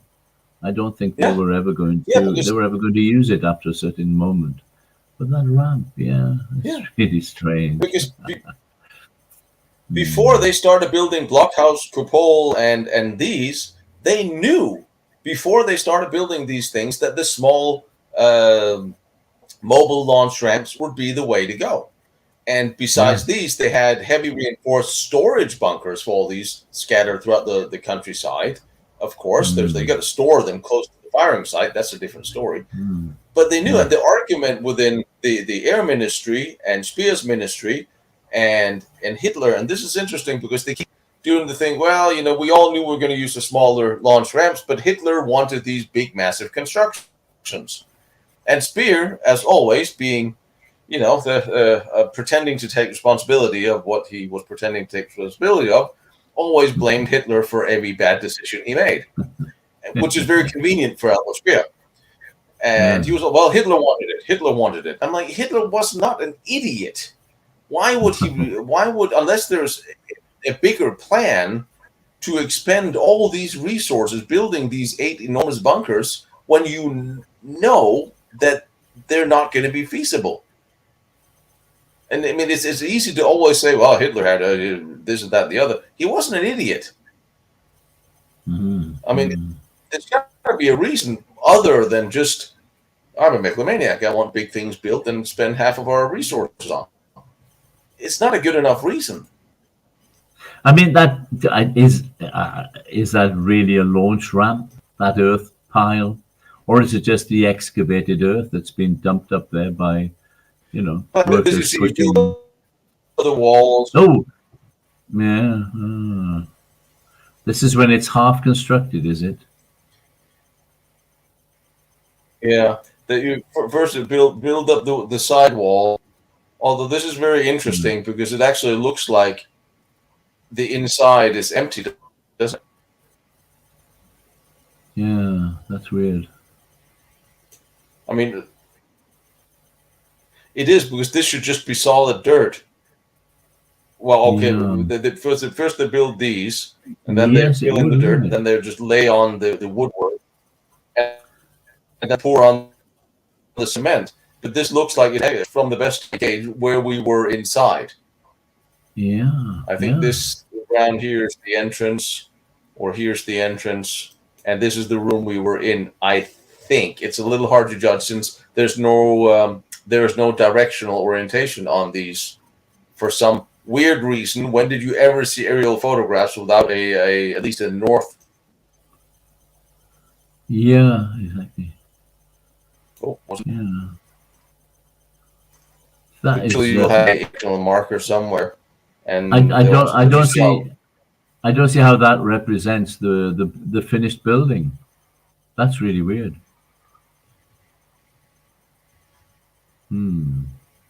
That is strange. Right? Here's something interesting that you will recognize from somewhere completely different. Look at the trenches. Ah, yeah. Yes. I mean, the trench system. They build these all around. That's almost World War I trench, isn't it? Hang on a minute. Wait a minute. Let's go back a stage. We've seen something else. Quite a few of those anywhere. We've seen something else which is gigantic, much bigger than this, spread out over a whole forest. This isn't another abandoned Hitler lair, is it? As an underground command bunker? There's a question.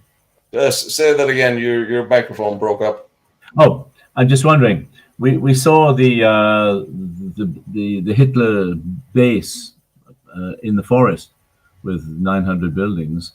Is this an abandoned Hitler bunker, a command bunker, with defensive positions all around, trenches to protect it, etc.? And it was thought to be a bad idea and was never fully excavated. There's an idea, nothing to do with V1s. It's just somebody saw that. I mean, then we're looking at. Yeah. Then we're looking at them building. I mean, they were working on the Führerhauptquartier outside Paris until 10 days before the Allies got there, which was somewhat ridiculous. But these would be even closer. These were in Calais, building command bunkers that close. Interesting, when Speer in 1943 told Hitler about La Coupole, Hitler said, I don't think you'll finish it in time.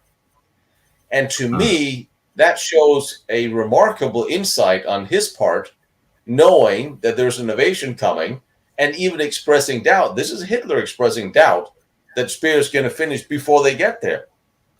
And that I thought was very, very interesting of him to say something like that. But you see, this building can be used as a protection for various things. I mean, couldn't it be a tank, a panzer repair base? You could stick anything in there, yeah. And it doesn't have to be no V1. You could hide a whole panzer division. And, .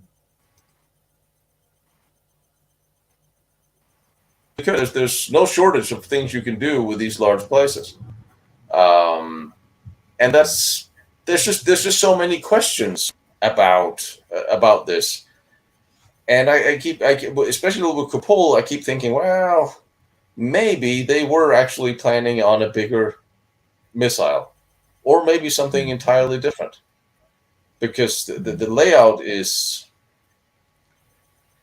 again, we have a building that you could build 10 floors inside La Coupole when it was excavated. That's tall. And again, you don't really have the doors, so you don't really know how tall, but it seems to be at least 75 or 79 feet was the tallest, given the outside entrance that was also blown up and never constructed. So what were you actually? There's a lot of things you could have done in there other than rockets that would be dancing around vertically. And I still can't get over this whole thing of storing rockets, preparing them for flight, fueling them up inside, and then wheeling them about, standing upright. You even see how the mobile launchers would do it. They would stand them up empty in place, fuel them, and then launch them. Yeah. So have them all fueled and calibrated. That's the thing, because you also had to have the gyro compass and all that had to be calibrated. So you can calibrate that inside the bunker, surrounded by metal and steel and everything else, and then wheel it outside. It's a Faraday cage. You can't do anything inside. No. So I got questions. I do have questions. And it was also interesting when in the report it clearly said that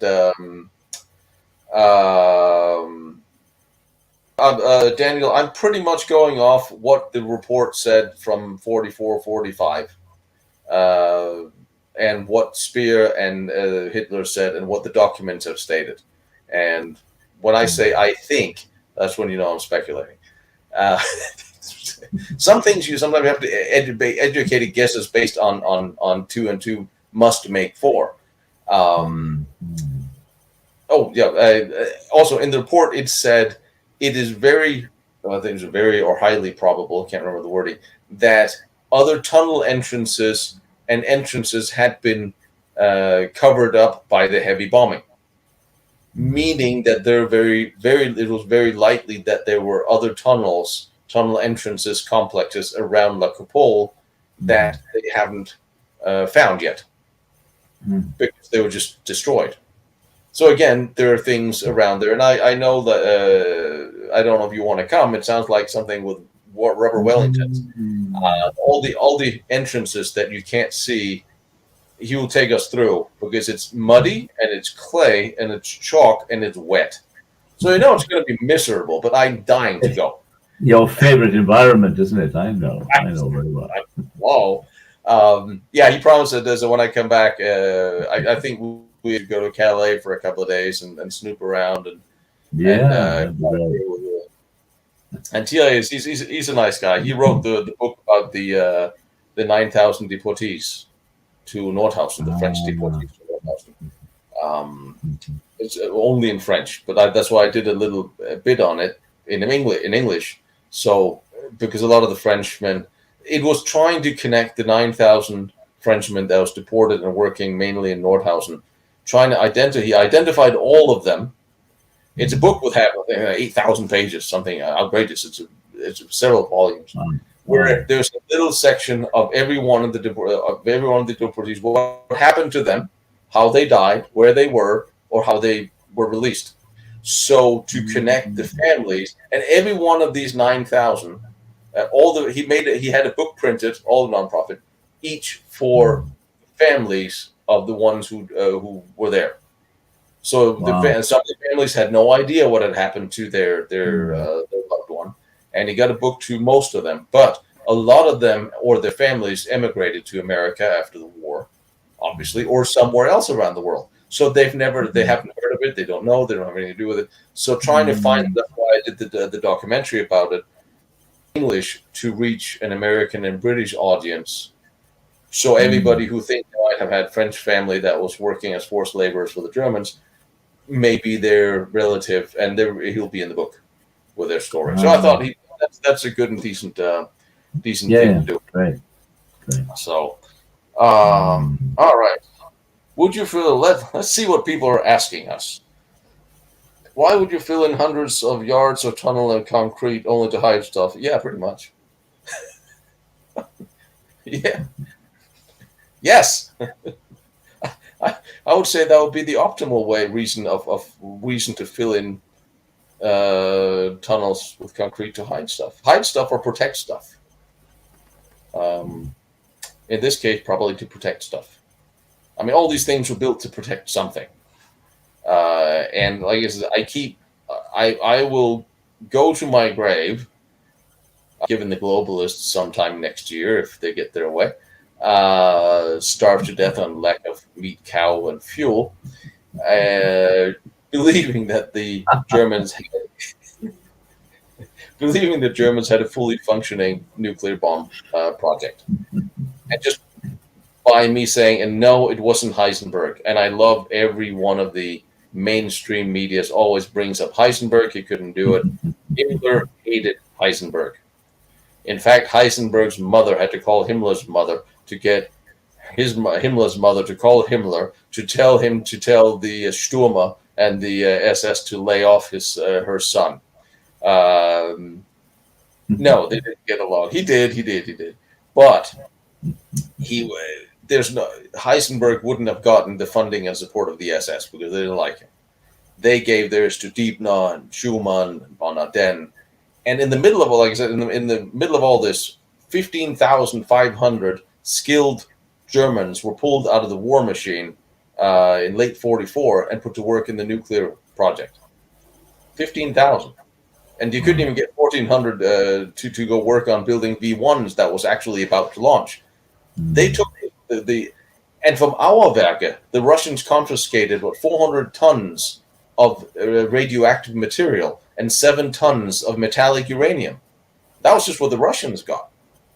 It was not for nothing, and they found an amount of thorium for some interesting reason as well.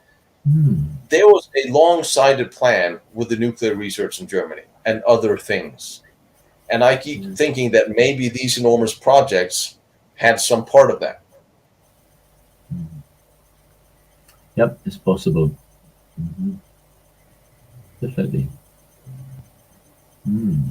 But of course, it will forever be covered up in official archives. Nobody will ever admit to that. The things that are still covered with the seal of secrecy is ridiculous at this point. There are World War I files that are still classified, which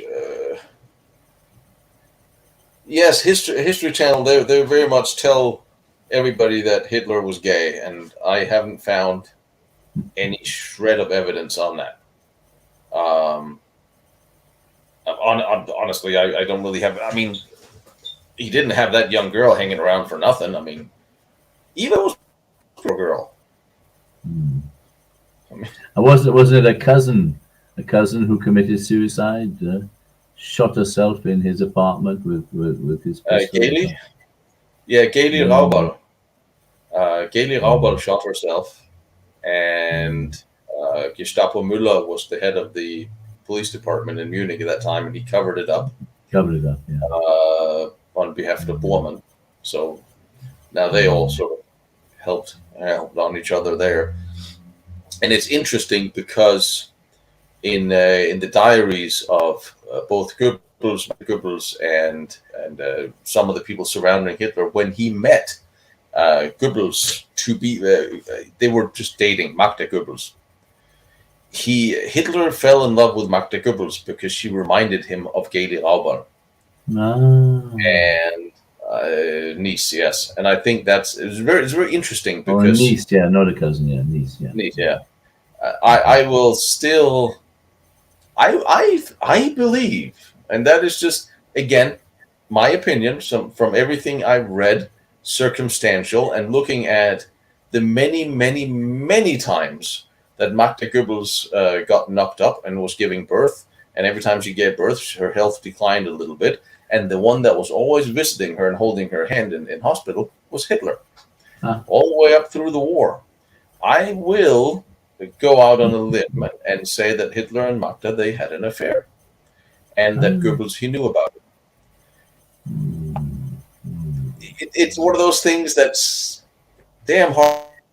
But if you read how much time first of all, how much time the three of them spent together is one thing, and from Hitler's driver in when did Magda and Goebbels? Goebbels was chasing women constantly, nothing new. She had an affair with Hanke, which pissed off Goebbels because he was a little insecure, probably. It was stated that by his aide, and I can't remember the names because I got to look these things up. The names that after they met, Magda already had a son, and they met with Goebbels having dinner in the hotel they were staying. Went up to see Hitler. They all met. Hitler was smitten with her. Not that many dates in, Hitler's driver picked her up and pulled the car over and said, Hitler would very much like to spend time with you. And she understood. She was a smart woman. But he can never marry you. But he would like you to be around. And she understood, and the understanding was she marries Goebbels. That way there's nothing, it doesn't look wrong with having her around Hitler. And I think that was sort of the deal. And I think some of Magda's kids could very well have been Hitler's. But you can't see them being Goebbels' kids, that little squid of a midget. I mean they were beautiful kids. They were beautiful, and she murdered them all, which is so shocking. She killed everyone. Yes, it's almost Canadian standards. Canadian. Haven't you heard of the modern day Canadian T4 program? That's a very, very sad thing, but the Canadians have basically enacted today now a euthanasia program for anybody who have disability or depression or pain or is having a bad day and tell the doctor, I'm tired and I want to die, and they'll actually help them on that day. Canada has lost their mind. Anyway, but yes, I mean, she did. And that would, again, if you look at my hypothesis, which is mine, it is other people have sort of had that idea. I do think that some of Magda's kids were Hitler's, and if the war was lost, now you're looking at potentially Hitler's offspring falling in the hands of the Russians. Yeah. You look at her mindset and Goebbels' mindset, whether he knew or didn't know, doesn't really matter. I think he probably knew because he was I can say asshole, but he was not very nice to the kids. He was very, very sarcastic. I don't have any impression he didn't love them, but he was very sarcastic and very hard on them. And he was a little git, literally a little git. Apparently a horny little git because he slept with anything. And even though Lida Barova, the actress that he had an affair with, always said that they didn't actually have a sexual affair. I'm pretty sure he was chasing actresses and getting some to overcome his shortcomings. But a horny little thing he was. But you could see why, under the circumstances of those two being married to National Socialism first, having the suggestion that offspring of Hitler's or even of their own would fall in the hands of the Russians, killing them off might be the humane thing to do in their mind, which is a terrible thing. Yeah, I see where you're coming from, yeah. Here's nowhere one bunker's buried under the French clay and chalk that was completely buried by the Allied bombs and can still. You just know. Yes, Daniel, lots of bunkers that are still hiding out there. Oh, God. Voltman Sherman. How many kids do you think Magda and Adolf had? Well, I mean, first of all, it is my guess based on, I would say, I'm going to go with two, because two, maybe three. because he was there in hospital when she gave birth and with the kids far more than Goebbels was, which was kind of my like, really. Could also be a reason why he didn't want to marry poor Eva Braun. I do mean poor Eva Braun because poor girl, she really did got caught up in something that she didn't walk away from, and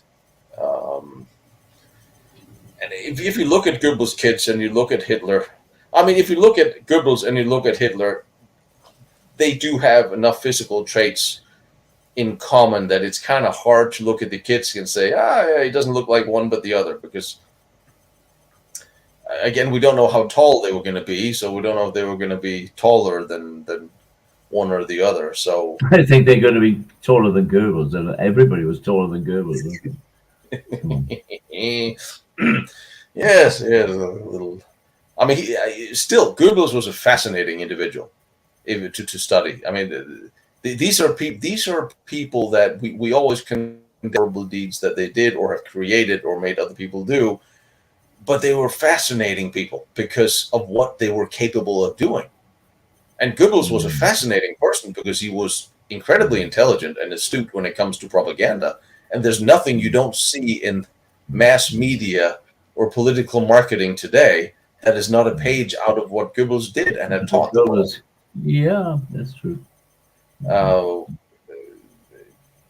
And I think the last diary writings of Goebbels still haven't been found. He sent an aide they were buried somewhere outside of Berlin before the aides were captured, and I don't think they've been found. Right, I'll do some traveling plans. Well, providing the globalists have not banned fuel, yes, I am taking the stand that the Western governments have lost their frickin' mind. Electricity and everything it will happen soon enough, but they just lost it. Now I saw yes, Roger, I saw in the news right today announced that the EU have now decided that European citizens, you're going to have to start paying for your carbon usage. I'm not saying how they're going to tax you on that, but I guess out chopping trees for us when I come back. Well, first of all, I'm going to come back and visit you. I have to go. You're welcome. And I am going to Switzerland. Yes, the Swiss Fort. I'm going to go to Switzerland for a number of reasons that I will tell you off air, and there may be an announcement coming somewhere in the middle of the year.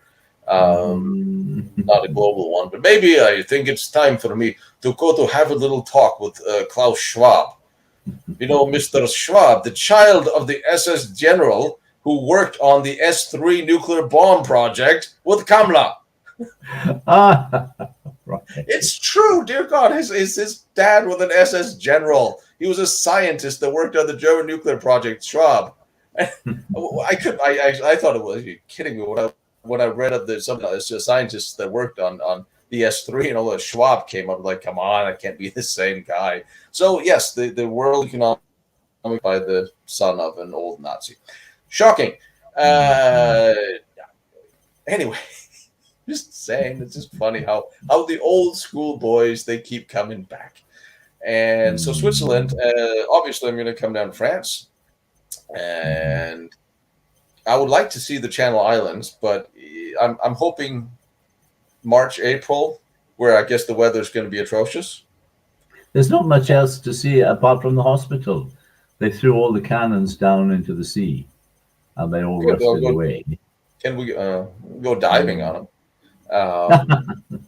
Yeah. Well, the bottom of the cliff. Well, with me holding the other end of the rope. Okay. How about we take a boat and we sail round? That's an option. Anyway, definitely places.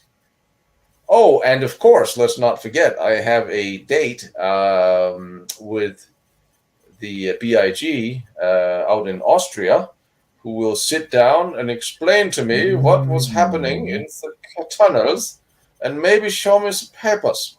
We all know they're not going to show me the papers, but they said, instead of all this emailing nonsense, we will not send you information. Why don't you come? Sit down. We have a cup of coffee. We will show you everything. We will tell you what we did. So if I never come back, the Austrian's going to bury me somewhere in a mountain out there. So I said, okay, I will come out there. I will fly out there. Because I said, I want to see this. I want to see what's left of Bergkristan. I want to see what's left of Kellerbau. I want to see the Silberwerke, the Messerschmitt-Halle, all these things. And I have an Austrian member of parliament politician who's on my side, which is why they probably bothered writing me back in the first place. And I want to know how much cement they filled in the Bergkristal tunnels. I want to know why. I just want to ask questions. I'm not saying they did anything wrong or right. I'm just answer my questions because what they did didn't seem to make sense. So they said they'll have a meeting with me and they'll explain it. So okay, we'll see. So are they going to show you where they hid away mouse? No, rat. Not mouse. In Austria? Rat or mouse? Rat. Mouse is in Moscow. Near Moscow, yeah. But rat with the missing turret off the Gneisenau. my dream is that I will find this rusty, gigantic steel door, and I will get a tractor with a farmer to pull it open, and inside in the cobwebs will be rat staring out at me. Oh, tell me more. Where did they find this thing? They haven't. But where was the last time we saw it? Well, did they ever build it? It's only my dream, my favorite dream, finding rat. Okay, so where's the missing turret gone? So we're looking for the thing that we don't know they built. Look, if they built the gigantic cannon on 4 railway tracks, right? Yep. That bombarded Sevastopol, then they might just have been stupid enough to build rat. I don't know. 8 diesel engines out of U-boats. Who knows? Well, now you all know what to look for. Let's see what we can find out that. Well, at the very least, I must show you some Swiss forts. But also, we need to get into Katzekopf, the cat's head, which you never could get into. Yeah, I went to the West Wall Museum. Wait a minute, I was in Katzenkopf. You went to Katzenkopf? I think I did. You got inside the fort? Several floors down, and then a couple of tunnels leading nowhere. And the turret with the flamethrower, the 360-degree flamethrower turret on the roof? Nope. All right, didn't go on that one. Yes, we must go there. I went to because I'm doing a whole thing on the West Wall, and I'm trying to find as much information as I can. Would you believe the only book with depictions or details of all the West Wall forts? $700. What? Yep. I can't justify that just yet. I need to pay rent. Holy smokes. The West Wall 1, 2, and 3 part, and they know what they want for it. Yeah, I know. But yeah, that one was due, and I think we should go to Calais and take a look at some of the ski sites and someone look at the other heavy sites and see what's around them, because there might be some interesting stuff sitting around. Maybe we should actually go dig up some battlefields. There's a lot, and I'm definitely going to go see. Some of the test ranges for the rockets. I'm going to see. There's the second nuclear bomb test site. I have a coordinate. I'm going to go dig up some sand from there as well. I would like to go. Have you seen the K5 gun? Have you seen the K5 gun at Battery Todd? Yes, I have.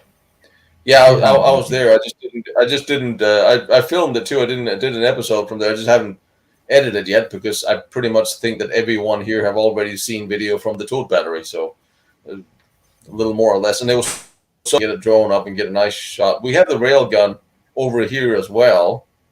Yeah, which I filmed stuck in my last movie. Isn't it? Yeah. Yes, yeah. I'll just send you a link to my last movie, the one that came out. No, you better have. Well, I'll send you a link to it then. The French haven't bought it yet, so it hasn't made it to French yet, which also means it hadn't made it to French-speaking Canada. Oh no, they're gonna have to dub it into all terrible French. Oh my god! Yeah. Look, I'm having to go to England just to see Avatar 2 before they dub it into useless French without really understanding what's going on. The question is, do you really need to see Avatar 2? Oh, definitely. I don't think I watched it. The last movie I watched on an airplane was Doctor Strangelove. Ah. I don't watch movies anymore. But ban on hunting rifles. Who wants a ban on hunting rifles?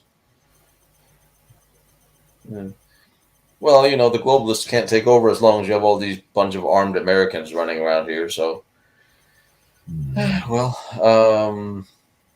the French had a hand-in program, and they got they imagined they were going to get about 300,000 or 400,000 weapons handed in, non-licensed weapons, and they got about 25,000. That's all. The rest are still out there. All the 50 caliber Brownings, the Thompsons, the 1911s. America or France? In France. Yeah, the gendarmes. Somebody actually turn up and they actually gave up 25,000 guns. Yeah, but mostly old hunting guns and black powder muzzle loaders and replicas, which you can just keep in the drawer in the house. They're not classed as firearms anymore. But these idiots handed them in. What was the big? Oh yeah, someone handed in a Mauser tank Gewehr, the 11mm anti-tank gun, and they're just going to run over it with a bulldozer. Yeah, break it up. Yeah. No, that's not the one I wanted to show. This is the one I want to show. Disappearing tunnels in Eastern Germany military training. Which ones? When you put it that way, then yes, absolutely. Just that one. Yes, we're going to go back there. I'm sorry. I'm a little overworked. I do my 12-hour days. I keep forgetting what I did last week. Yes, the one where we did the scan to find a very interesting LiDAR image of something really weird underground up in Poland. Yes, we're going to go back there and see if we can get into the quarry. And a lot more information is coming out of there, and other people have reached out to me with information on that, including Crystal Fucking. So yes, we will see what there is there. I would like to go to the Ukraine, and I'd also like to go to Moscow to the Tank Museum and to the archive. But yeah, me too. Well, we're going to wait. They're using all those relics now because the Ukrainians have blown up so many of their modern tanks or semi-modern tanks. They're going to have to go back to the museums. They're going to activate the thing, the monster with the 4 tracks and the hull shaped to resist the blast of tactical nuclear weapons. You've seen that, haven't you? That's in Kubinka. Oh, thanks. No, it's Canada that was requesting all weapons handed in. That didn't work either. That didn't work. Well, they just banned guns now. And I'm saying, if there's ever a time for anybody to not give up your firearm, this would be it. No. I don't think there's ever been a more uncertain since. I actually don't remember from a historical point of view when the world was in as an uncertain state as it is today. Before World War I, we all knew there was going to be a World War I, but we also somehow had an idea where and who was going to be fighting it. World War II, probably the same, but right now it seems to be a global effort to destroy everything, including your freedom. Don't give up your cash, don't give up your gold, and don't give up your guns. Pretty much. Do you have enough food and wood out there? Well, firstly, I have enough ammunition, and secondly, I have enough wood. Yeah, I'm okay. And I Didn't you? I can shoot passing pigeons to eat them, and send my cats out to catch rats and things to make rat burgers. So I'll be okay. Well, if you get hungry enough, then you may have to send the cats out to flee. Yeah, that's true. No. But Wait a minute. Sorry. Yes. Did you get Carry on talking. I'm going to show you the V3 gun cartridge case. You haven't seen it? Hold on. No. Hold on. These are the times where I'm somehow not surprised that he has one of those sitting in the back of his house. Although it presumably be extremely large. I'm curious. Right, here it is. Now. That's all it was. That's the one that they would put in the side chambers. In the side chambers, all the way up. Yep, with a little, a paper cover to seal it, or whatever. With the So the powder would be pressed, so it would ignite, or would it be just loose? Well, it would be, I don't know, like cordite. Perhaps it would be stacked inside, wouldn't it? And then with the paper cover, they wouldn't need the what to set it off, because it's the flame that sets it off. It's the World War One. I don't know. I don't speak German. It's the 1918 howitzer, a small howitzer. And that would make it so easy. Yeah, they put it in, all the way up. It would have tons of them. It would be fast and easy. Exactly. Yeah. When I saw that, I had to buy it in a local sort of brocante. They wanted about. What caliber is that? Oh, cracky! It's about 105, I think. It's a 105. FE18 or something. I can't remember the designation. They had millions of them. So there we are. Oh, that's the strangest things. That's one thing we have to go back up to the Mises battery. I have a whole bit I'm working on from there. It's just that's the problem with having to do the research and edit everything. But he had a lot of very nice scrimshaw on engraved rifle cases and grenade cases, and I kind of really want one. I'm kind of running out of room in my suitcase, but they're really neat. You have the engraved. Oh yeah, they're beautiful. But when I take my students around the local museum on the Verdun battlefield, and the students always rush past a collection of wooden canes because they're not interested in walking sticks, and I always pull them all back and I show them and I say, now this isn't just a walking stick. It's a branch. It's carved out of solid. There are 5 or 6 of them in the museum, and everybody walks past them thinking, oh, moldy old walking sticks. Yeah. And each one is carved out of a solid block of wood. It's a branch with the snake, which circles the snake. It's the caducée. It's the Greek word for medicine. It's a symbol of medicine. You see it outside the pharmacies, the doctors' clinics. And the kids look at me and they say, why did the soldiers, when they had their free time, why did they carve a branch with a snake around it as a walking stick? And I said, well, it's a symbol of medicine. It's a present for somebody. And they think, oh, it's for their doctor. And I said, well, why would they make a present for the doctor? And they think, and they say, because he saved their lives. Yes! It works. Whoa. And they just walk past these things. And to me, they're amazing. There's so much behind them. So much living history behind them. Are you still not allowed to talk in the museum of Verdun? Well, I don't take any notice of that, and they know I don't take any notice of that, and I just talk quietly and diplomatically. And the kids love it. I heard a new term,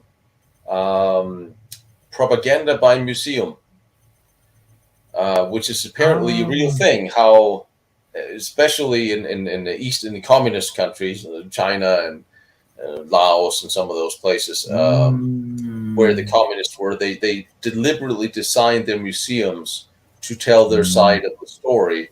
Yeah. In a way, it's very big in China, where especially Nanking, for instance, where you literally the kids will walk and come out the other end hating the Japanese. And it's a very deliberate way that museums, and you see it in the West, you see it in America, you see it in a lot of places where instead of just neutrally telling and depicting what happened, the museums are being set up in a way to lead you into an emotional journey that will make you slant you in one direction or another. It's very deliberate. Make you take sides. Yeah, it slants. Instead of taking a neutral look at what happened and who did it and how, it'll excite you and anger you, and you have to and scare you, and you'll come out hating the other side instead of having some sort of a neutral understanding of events. Where this is how museums are being used to basically museum propaganda in the way you depict history in that way. And I knew it because you see these museums where you are always horrified at the other side, and you never actually neutrally look at the events as I think a museum should. But I didn't know it was an actual deliberate attempt on a lot of different countries and governments to do that. And I guess you could see in the denazification and museums in Austria and Germany as well. You never see the other side. And I think that's a very big mistake, because you're trying to dehumanize the other side. And I think right now we probably, as a human race, need to do more to stand together and see past our past differences and stand together to protect our countries and families and communities and cultures, as opposed to letting unknown bureaucrats divide us. I think we have far bigger problems right now than what happened 70, 100 years ago. Yeah, well, that's why Clint Eastwood's film Letters from Iwo Jima was so amazing.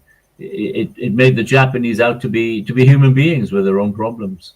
Yeah, it was very very well done. He did it. He had the permission to go to Iwo Jima, didn't he, to make flags of our fathers, and he tied in the second story as well as the second film standalone. I think that was a very good film.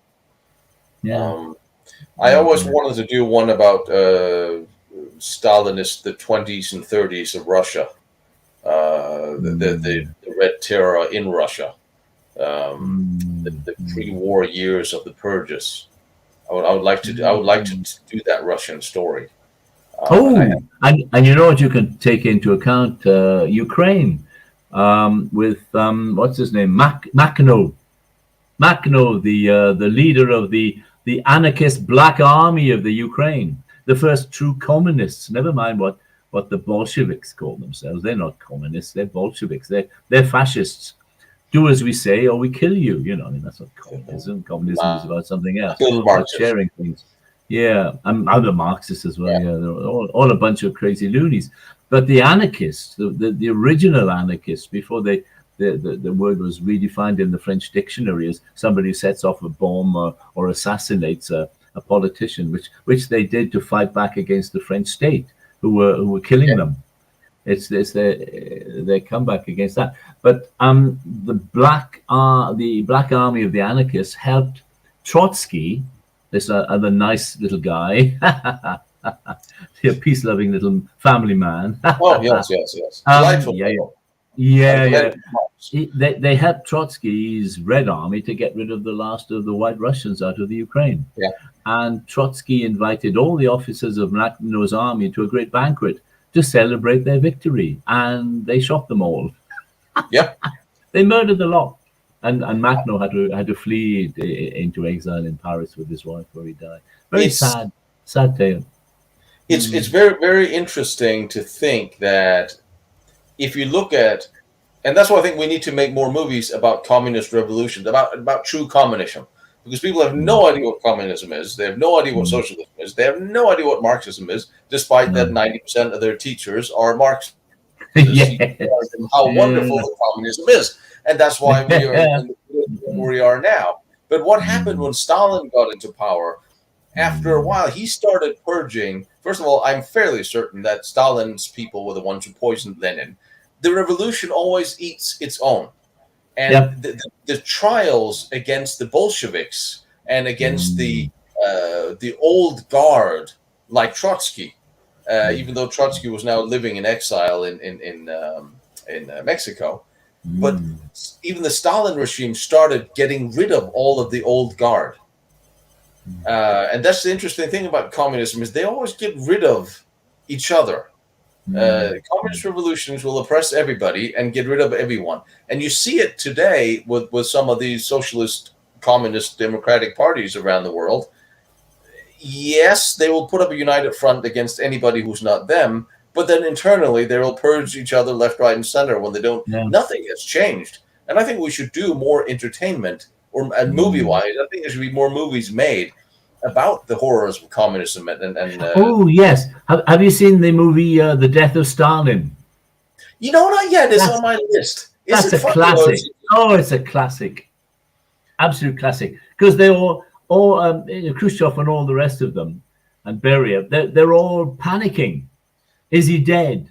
And they're not sure he's dead, and they stand around for hours, and none of the well, they've shot all of Stalin's killed all his doctors. So they go out and they drive all these doctors in off the street, and they say, "Come on, we've got an urgent job for you."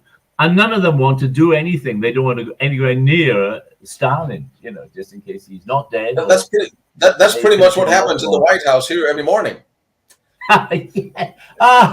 Is he dead? Is he alive? Go poke him with a stick. I've seen I'm sorry, because you're in the States, this is very cruel. On Facebook, somebody sent around there are a pair of grave diggers. They're in the cemetery, and one of them is digging up Ronald Reagan, and the other guy says, "Why the hell are you digging up poor old Ronald Reagan?" And the answer is, "Well, even dead, he's better than what we've got today." Which is very that's so bad. That's so cruel. I mean, but probably true. I don't know if you saw it in Pennsylvania. They, with 85% voted for a dead Democrat. He'd been dead since February. I can't remember his name. But I mean, so basically here you have dead people voting for other dead people. You really don't need to have elections because democracy in action. Oh, that's amazing. I mean, yeah, it was great. He was just still on the ballot, but he still won, which makes me wonder who the other candidate was, who just lost by the margin was 75% to a dead guy. To a dead man, yeah. But oh hell! All right, Roger. It was good seeing you. We'll come see you in March, April, depending how the weather is doing. Yeah, that'd be great. I'll see what then if I need to send you firewood or anything, or heating blanket, or some of those things that will soon be outlawed in the Democratic Republic of Europe. I'll bring you a steak or something when that's outlawed. A steak? You'll never get that through the customs. It'll be seized, and the customs men will eat it. No, but it's okay because the cow farted in North America, where it's still somewhat legal. So carbon credit exchange. Oh, that's true. We laugh at it now, but just wait a little while when we're not allowed to buy steak anymore. It's coming to a coal hawks near you. Coming to a collective near you soon. All right, buddy. Oh, cool. Okay, Tino. Yeah, it's great fun. Well, yeah, and your videos are great. I'm amazed by them. Are you selling any books? Books. I've been doing guiding. I climbed the Butte de Vauquois 7 times in a fortnight. I lost half a stone in weight. It's incredible. Then I had to eat cakes to put it all back on again. I'll definitely see if we can go find there. Actually, that way we went last time. That was actually not bad. Of course, we found the only American steakhouse in France. Where did we go? Actually, that wasn't bad. All right, my friend. I will chat with you soon. And and I got some more episodes coming up of us from France that I haven't done the Fort from Regret yet, which I know everybody's looking forward to. Oh, the Fort Regret. Oh yes, Yeah. yeah. And you And had to I'm get just permission from the army, didn't you, to fly your drone? Yeah. oh And yeah, you got sure. the permission straight away. Oh yeah. I got the permission. I just can't find the letter. But who's gonna ask? Uh, uh, anyway, and the first 10 episodes of some of the stuff we've done, I'm just waiting for Amazon to approve delivery of Amazing Forts for the first season and the next season when they approve the first one. So, but you know, at least there's that. And the History Channel has actually gotten back to my agent and said they might be interested in doing Amazing Forts. So then you and I will be traveling around looking at some of these places as well. Oh yeah, right. We haven't heard anything yet, but this is the only sign I've seen for decades that, or a decade, that History Channel wants to do something about, it. So we cross our fingers. All right, my friend. Yeah. Have a good Christmas period and New Year. Anyway, take care. Bonne Have nuit. fun. You too. Take care, everybody. See you soon. Never happens, but something happens whenever you're not looking. Yeah. Merry Christmas. Bye bye.